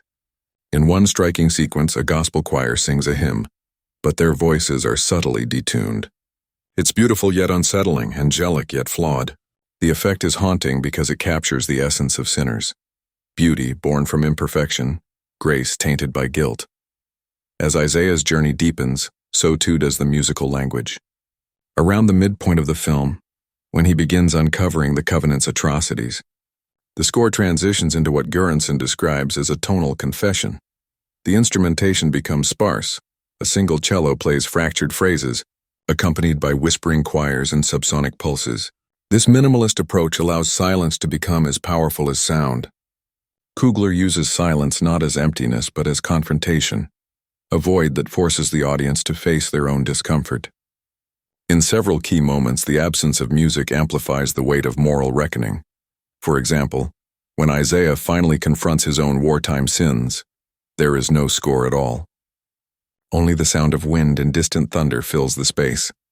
His breathing, his heartbeat, and the soft creak of his leather gloves become the soundtrack. This nakedness of sound is deliberate, a moment of spiritual exposure where Isaiah stands stripped of illusions. It's here that Coogler's mastery of silence as storytelling shines brightest. In Sinners, silence is never emptiness. It's judgment. Yet Göransson's music is not all despair. Beneath the darkness, there are recurring motifs of redemption and hope. The central musical theme, titled Grace's Light, begins as a faint melody played on a detuned piano. Fragile, uncertain. Each time it returns, it becomes clearer and more harmonious, symbolizing the gradual awakening of faith. When Isaiah and Grace, Tessa Thompson, reconnect after years apart, the theme emerges again, but this time played on strings instead of piano, suggesting emotional warmth. The motif evolves alongside their relationship, culminating in the film's final scene when it plays in full orchestration, pure and unbroken, as light floods the ruined cathedral. Sound design also functions as a mirror for the film's moral and thematic conflicts. The contrast between sacred and profane sounds, organ hymns blending with sirens, church bells clashing with gunfire, reflects the collision between faith and violence. The most chilling example of this comes during the cleansing ceremony, where Elias Ward leads his followers in a mass confession. The scene begins with a serene choral hymn, but as the ritual turns violent, the hymn merges with screams and metallic clangs, the tempo rising until both are indistinguishable. This fusion of beauty and brutality captures the essence of fanaticism, faith distorted into control, redemption twisted into punishment. Another remarkable detail in Sinners is its use of diegetic music, music that exists within the world of the film. Grace listens to old gospel recordings while writing her reports. Isaiah hums a hymn his mother used to sing, and the Covenant's followers chant in eerie unison during their rituals. Each of these musical instances deepens character psychology. Grace's gospel songs symbolize her longing for truth and her fading belief in goodness. Isaiah's humming, on the other hand, is an unconscious plea for forgiveness, a connection to his mother's memory. These intimate touches give the film emotional depth, grounding its grand themes in small human gestures. The use of environmental sound is equally brilliant. Rain is ever present, but it's more than weather, it's rhythm. The rain changes tone depending on the emotional state of the scene. In moments of sorrow, it's heavy and slow. In moments of tension, it becomes a frantic, percussive element. The same is true for church bells. They toll irregularly, as if out of sync with time itself. The sound of the city, distant sirens, murmuring crowds, flickering electricity, creates an ambient pulse that feels like a heartbeat, as though the city itself is alive, suffering, and complicit in the sins it hides. In the climactic confrontation between Isaiah and Elias, sound becomes the ultimate weapon. As Isaiah steps into the catacombs, a low vibrating hum builds in intensity. It's not music in the traditional sense, but a pressure, a presence. It vibrates through the audience, evoking the sensation of divine judgment approaching. When Isaiah challenges Elias, the hum abruptly cuts to silence, and that silence hits harder than any explosion could. The two men speak in whispers, their words echoing faintly through the underground chambers. Each syllable reverberates with the weight of history and morality. When the fight erupts, Göransson introduces a distorted choir singing in reverse, symbolizing the collapse of faith itself. Finally, the ending sequence delivers one of the most breathtaking uses of sound in modern cinema. As Grace carries Isaiah's cross out of the burning cathedral, the distorted hymn from the film's beginning returns. But now it's whole. The once warped melody is clear, luminous, and pure.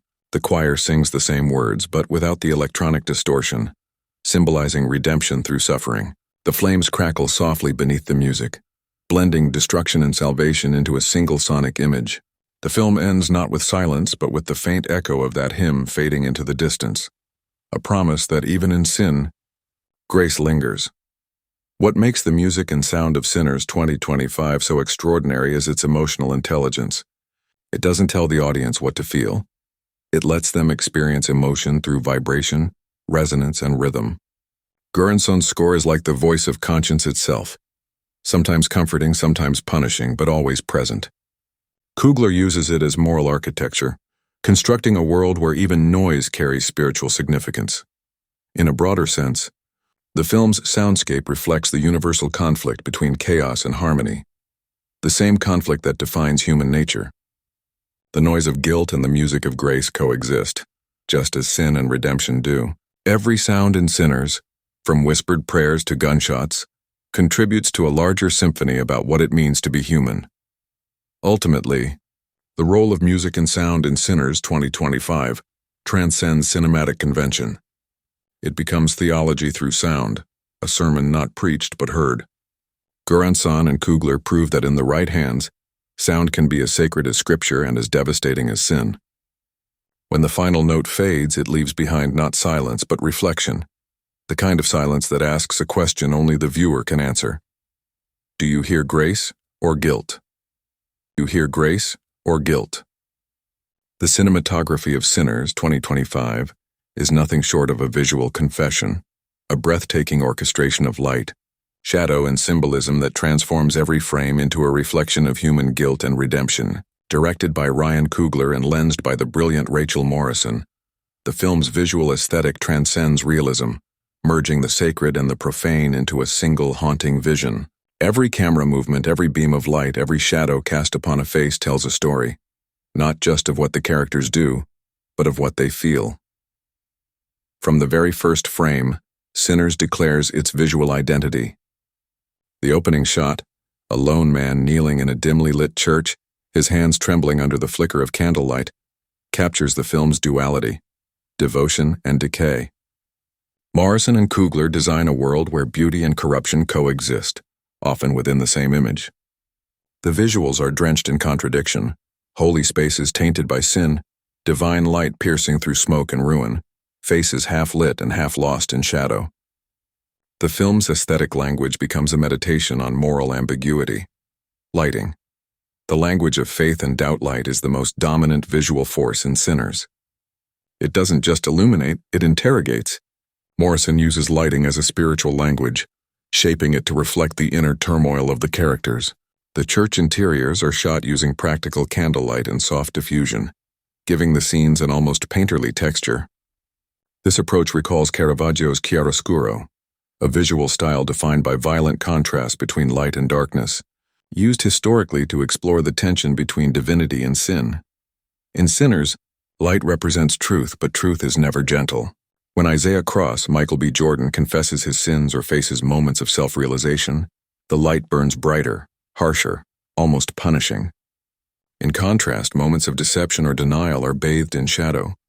Coogler and Morrison often let darkness swallow half of Isaiah's face, visually splitting him between saint and sinner. This interplay of illumination and obscurity forms the film's visual theology. Salvation and damnation are separated by a single beam of light. One of the film's most powerful lighting sequences occurs during Isaiah's breakdown in the church basement.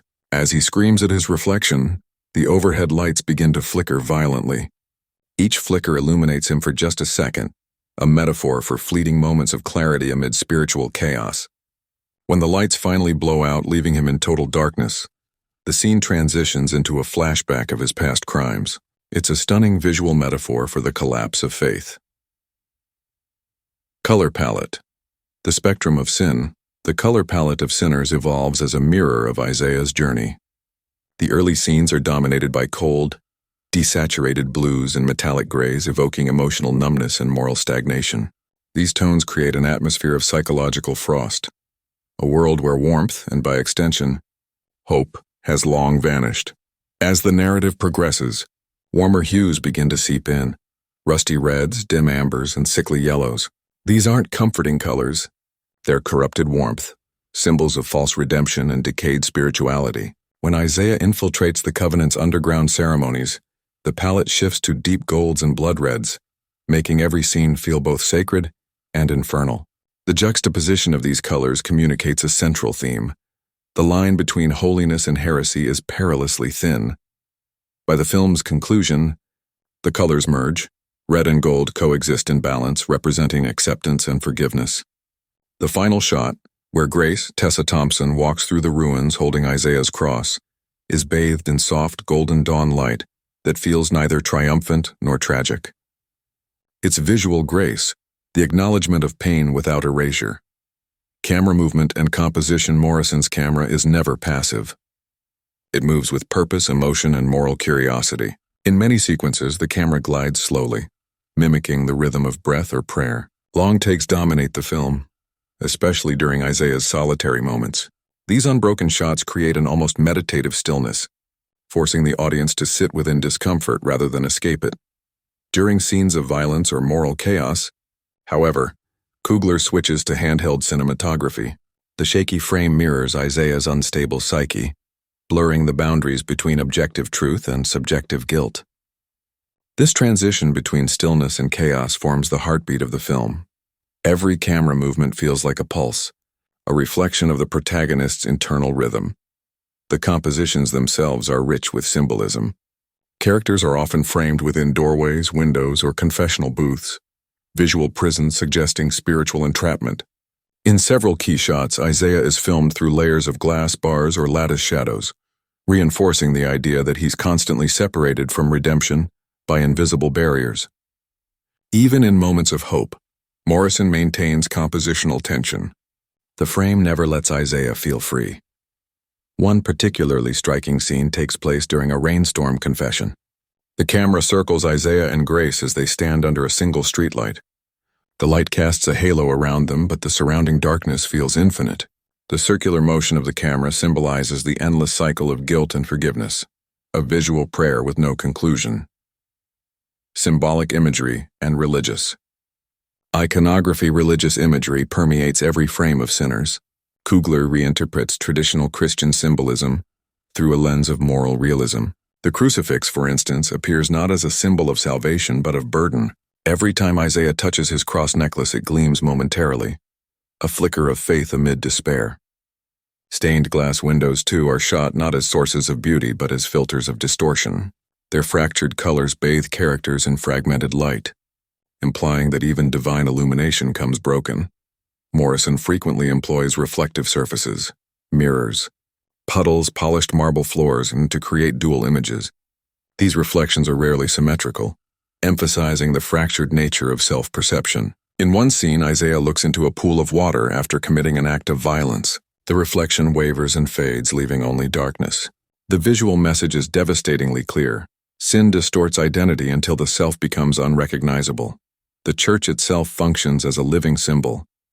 Its architecture, in all spires and shadows, becomes an externalization of Isaiah's soul. The deeper he ventures into its catacombs, the darker and narrower the spaces become. By the film's climax, the church feels less like a house of God, and more like the inside of a guilty mind collapsing under its own weight. The visual contrast between characters each. Major character in Sinners is defined by a unique visual signature. Isaiah's world is dark, muted, and claustrophobic, while Elias Ward, Mahershala Ali, exists in a palette of golds and whites, artificial purity masking corruption. Grace Monroe's visual world sits between the two. She's often filmed in soft natural light surrounded by neutral tones, representing moral clarity and emotional honesty. Coogler and Morrison use these visual contrasts to externalize the moral spectrum. When these characters share scenes, their color worlds collide.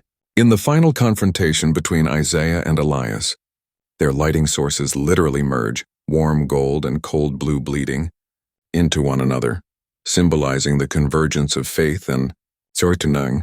The use of weather and environment nature plays a symbolic visual role throughout the film. Rain is omnipresent, not merely atmospheric but moral. It represents cleansing, grief, and inevitability. The city is almost always wet, its streets reflecting neon signs like stained glass for sinners. During moments of revelation, rain intensifies as if the world itself mourns the truth. Fire, in contrast, symbolizes transformation. When the Covenant's cathedral burns in the climax, Morrison captures it not as destruction but as purification. The flames dance with golden hues, reflecting off Grace's tear-streaked face, merging destruction with transcendence. Smoke fills the frame, obscuring everything, a visual metaphor for moral ambiguity that refuses easy resolution. The psychological use of depth and spatial composition in Sinners is deliberate and layered. Morrison frequently compresses space using long lenses, creating claustrophobic compositions where backgrounds press tightly against the characters. This visual pressure mirrors Isaiah's emotional confinement. Conversely, moments of potential freedom are shot with wide lenses, but even then the environment feels empty, vast yet isolating. In scenes where Isaiah prays or reflects, the camera often pulls back slowly, turning him into a small figure against towering architecture. This visual diminishment reinforces the insignificance of man before divine or moral judgment. The effect is humbling, tragic, and profoundly cinematic. The final act, Light as Resurrection. The film's ending sequence is one of the most visually poetic conclusions in modern cinema. After Isaiah's sacrifice, the burning cathedral collapses around Grace. Amid smoke and ruin, dawn breaks. Morrison shoots the final moments in natural light, soft, forgiving, golden. It's the first time in the film that sunlight, rather than artificial illumination, dominates the frame. This shift represents rebirth, the return of truth through suffering. As Grace steps outside carrying Isaiah's cross, the camera tracks backward, allowing the sunlight to engulf the frame completely. The emotional and psychological core of Sinners, 2025, is what transforms it from a suspenseful moral drama into a cinematic meditation on guilt, redemption, and human fragility. While the film's story revolves around corruption within a religious community, its true subject is the human mind, fractured, haunted, yearning for salvation. Director Ryan Coogler doesn't just tell a story about sin. He immerses us within it, forcing the audience to experience the weight of moral decay and the desperate need for forgiveness, alongside the characters themselves. Every moment in Sinners pulsates with emotional intensity, yet Coogler never resorts to melodrama. Instead, the film draws its power from restraint, from silence, hesitation, and the spaces between words.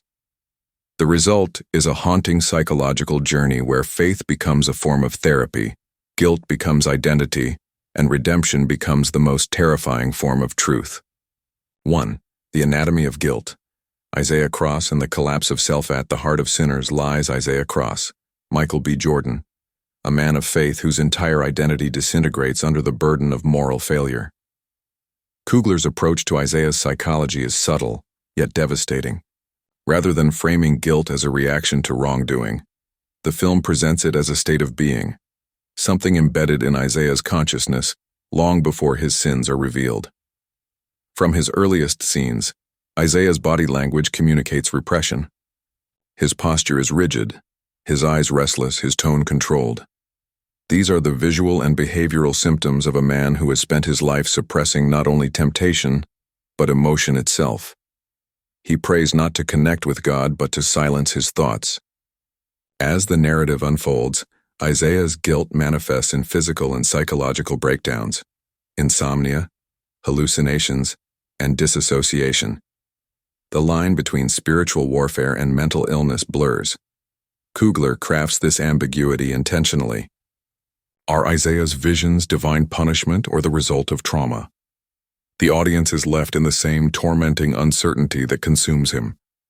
In one key scene, Isaiah confesses to Grace Monroe, Tessa Thompson, that he feels as though God stopped listening. Her response, "Maybe he's waiting for you to speak the truth," becomes the emotional thesis of the film. Isaiah's journey is not about seeking forgiveness from an external deity, but about facing the part of himself he has long denied. 2. The psychology of faith. Between devotion and delusion. One of the film's boldest emotional themes is its exploration of faith as both medicine and madness. Through Isaiah's experience, Coogler illustrates how devotion can evolve into obsession and how the search for divine approval can mask deep psychological wounds. Isaiah's relationship with faith is not rooted in love or connection but in fear. Fear of judgment, fear of weakness, fear of losing control. His religiosity becomes a psychological defense mechanism, a fortress built against his own humanity. The film visualizes this through recurring motifs. Isaiah praying in isolation, whispering mantras under his breath, washing his hands repeatedly as if to cleanse invisible stains. These acts resemble symptoms of compulsive behavior rather than acts of peace.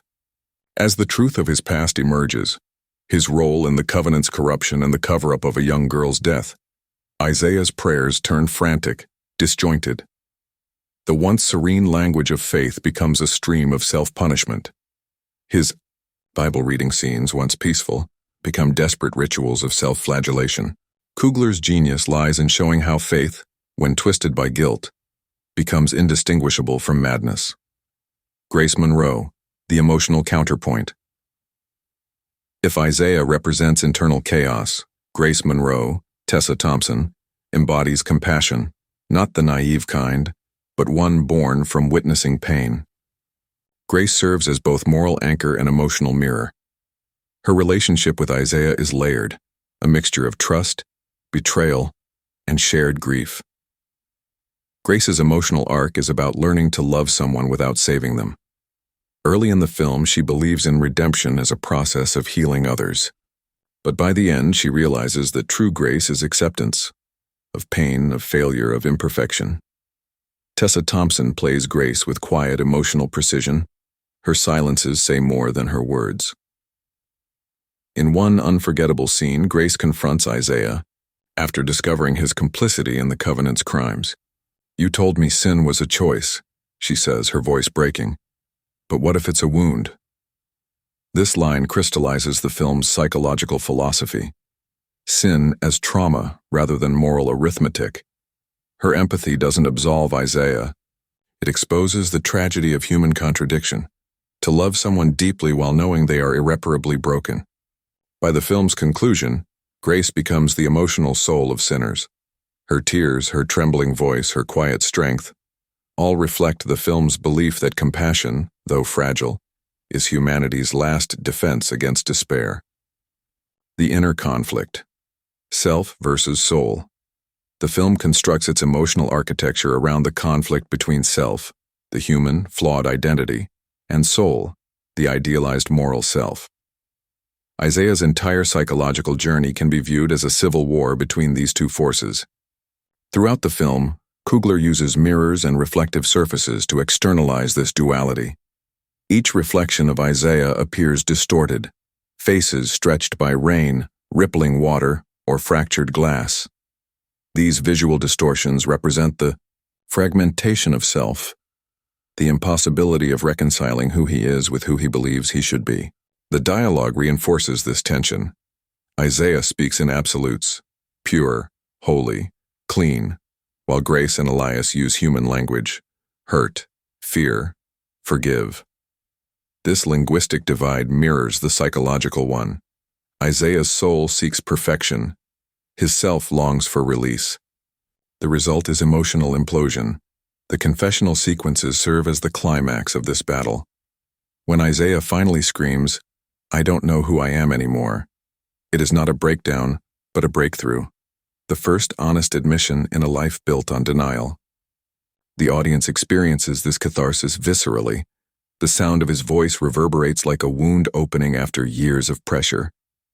Elias Ward, The Psychology of Power and Moral Hypocrisy. Elias Ward, Mahershala Ali, is the perfect psychological foil to Isaiah.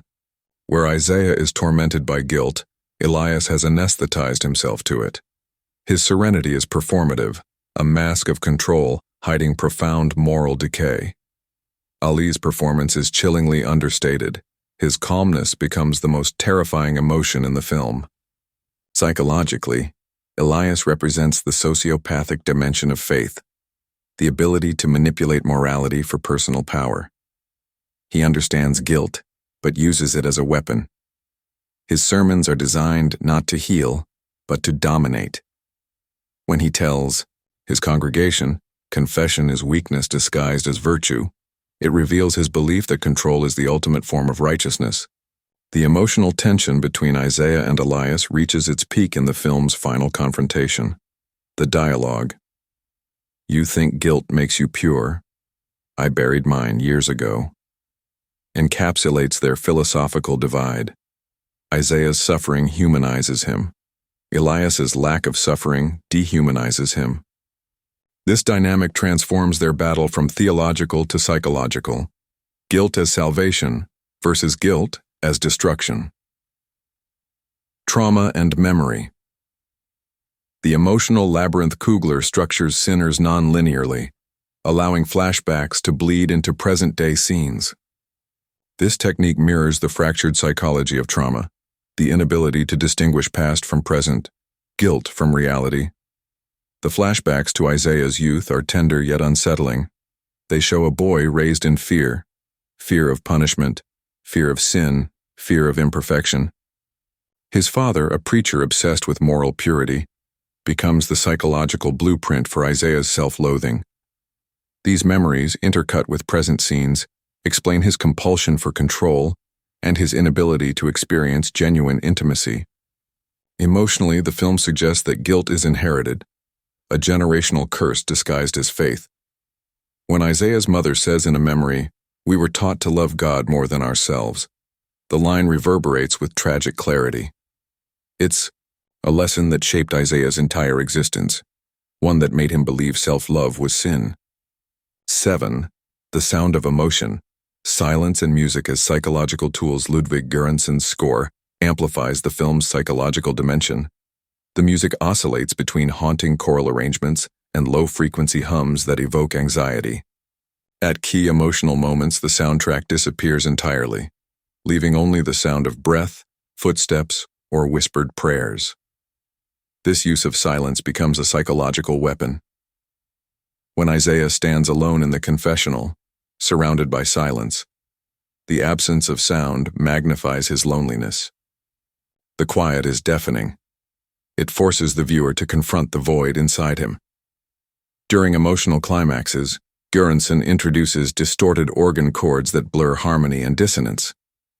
The result is unsettling yet beautiful. Music that feels like faith collapsing under its own weight. The emotional experience is both sacred and suffocating, reflecting Isaiah's inner turmoil. The emotional arc of redemption. The final act of Sinners achieves emotional transcendence without sentimentality. When Isaiah sacrifices himself to expose the covenant's crimes, the film refuses to romanticize martyrdom. His death is not portrayed as heroism, but as inevitability, the only possible resolution for a man trapped between guilt and grace. Grace's reaction, tears mixed with calm acceptance, carries the film's deepest emotional truth. Forgiveness is not erasure, but endurance. When she whispers over his body. Ryan Coogler's Sinners 2025 operates not only as a psychological and spiritual drama, but also as a daring commentary on the cultural and social constructs that define morality in the modern world. Beneath its story of faith and guilt lies a critique of how institutions, religious, political, and societal, manipulate the human need for salvation to maintain control. Coogler's direction turns the film into a mirror reflecting our collective anxieties about faith, race, power, and the fragility of truth in an age obsessed with performance over authenticity.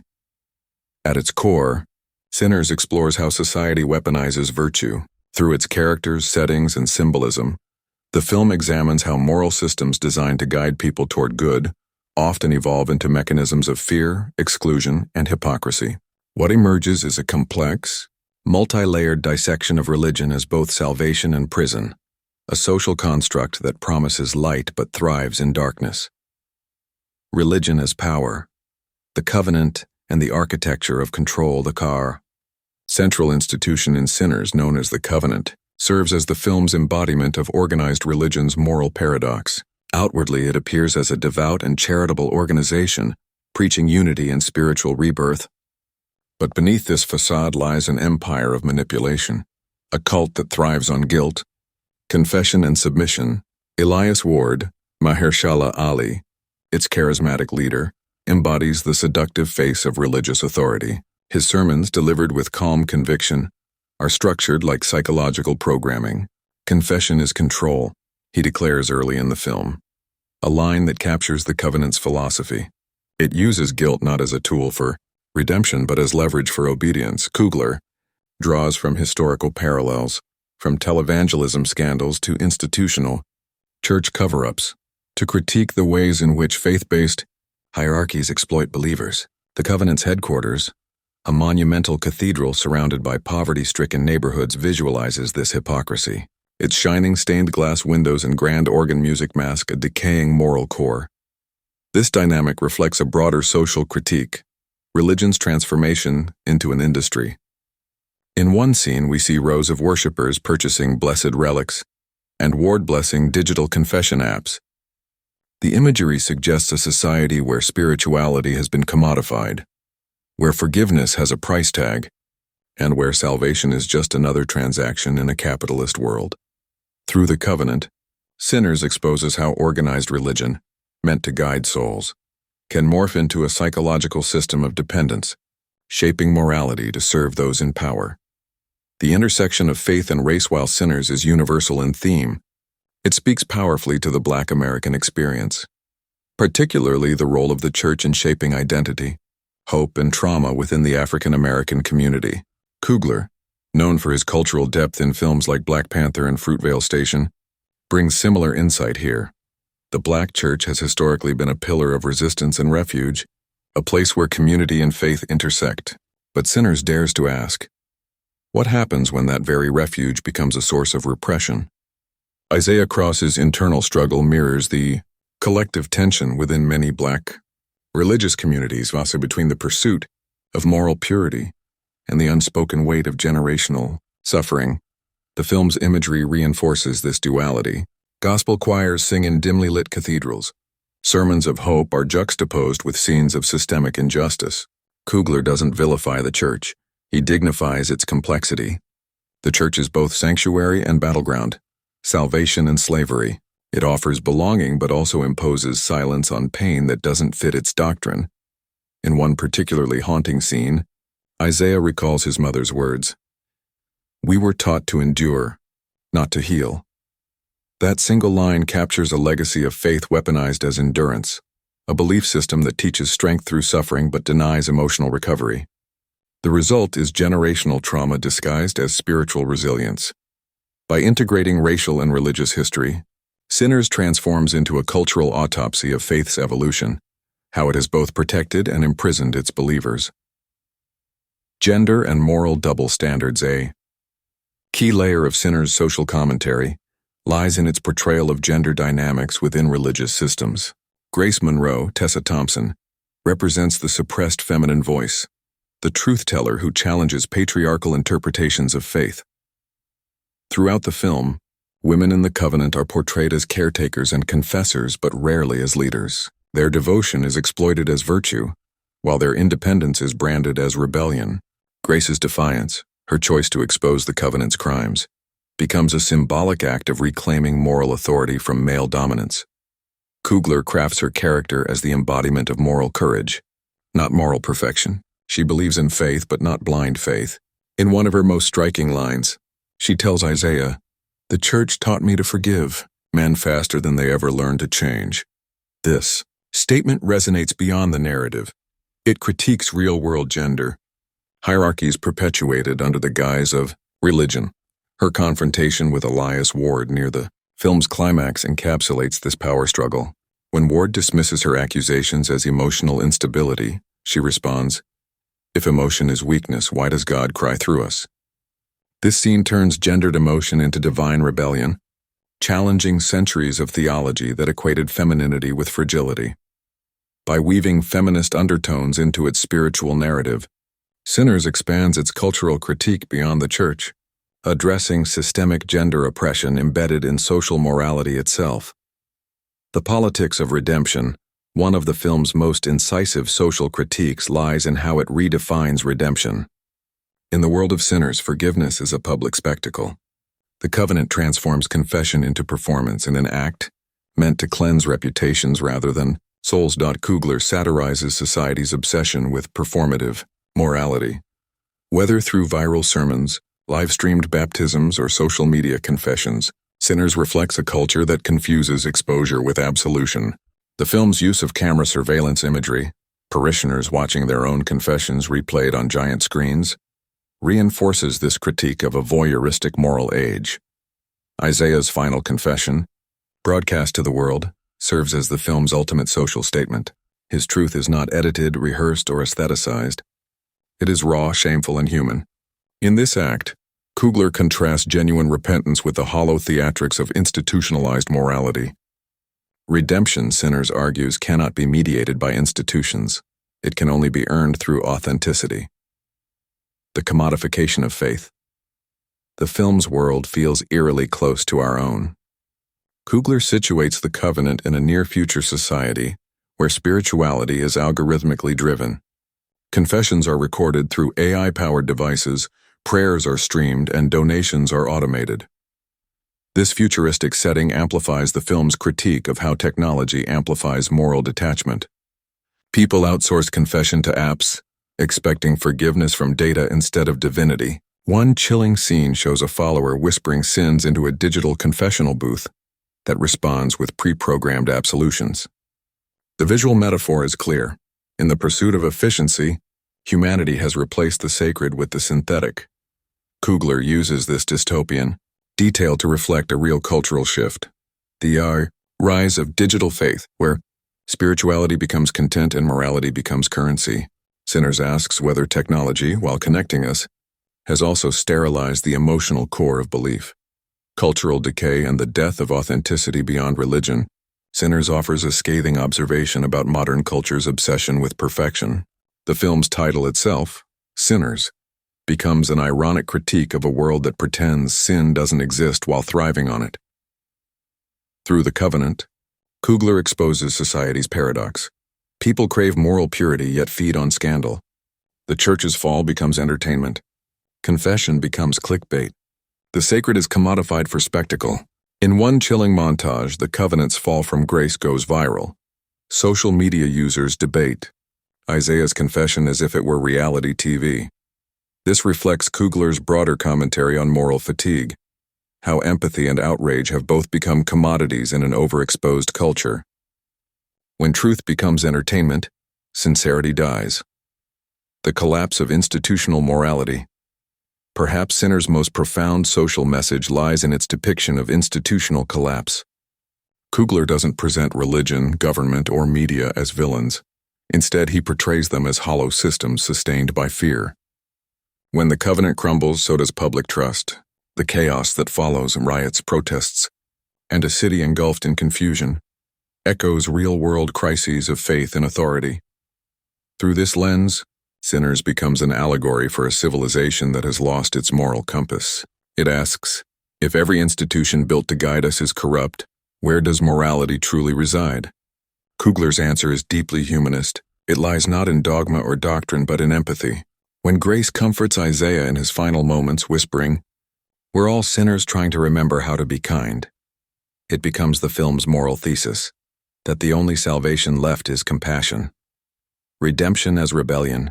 In the final act, Isaiah's exposure of the covenant is not just a spiritual act but a social revolution. His confession ignites a movement that rejects institutional forgiveness in favor of personal truth. In Sinners 2025, the emotional depth and psychological complexity of its characters form the true backbone of the film's power.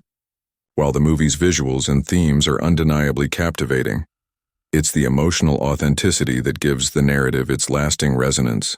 Director Ryan Coogler meticulously constructs a world where every character's choices are rooted in deeply human emotions: guilt, longing, love, fear, and the desperate need for redemption. This emotional layering transforms Sinners from a mere moral thriller into a profound exploration of what it means to be human.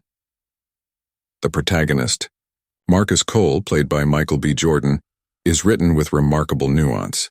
His journey is not just about confronting external sins, but about wrestling with internal demons, memories of betrayal, the weight of faith, and the fear of becoming the very thing he despises. The way Marcus navigates his moral dilemmas allows the audience to feel his pain and confusion intimately. Coogler captures these emotions through subtle cinematography, lingering close-ups on Marcus's face, the tension in his clenched jaw, and the soft tremor in his voice when he prays or confesses. These moments strip away the barrier between character and viewer, making Marcus's suffering a shared emotional experience. Supporting characters are equally well developed. Amara, portrayed by Zazie Beetz, represents both temptation and conscience. She's not simply a side character but a mirror reflecting Marcus's inner turmoil. Her emotional connection to him oscillates between love and judgment, giving their dynamic a psychological richness that challenges the audience's perception of right and wrong.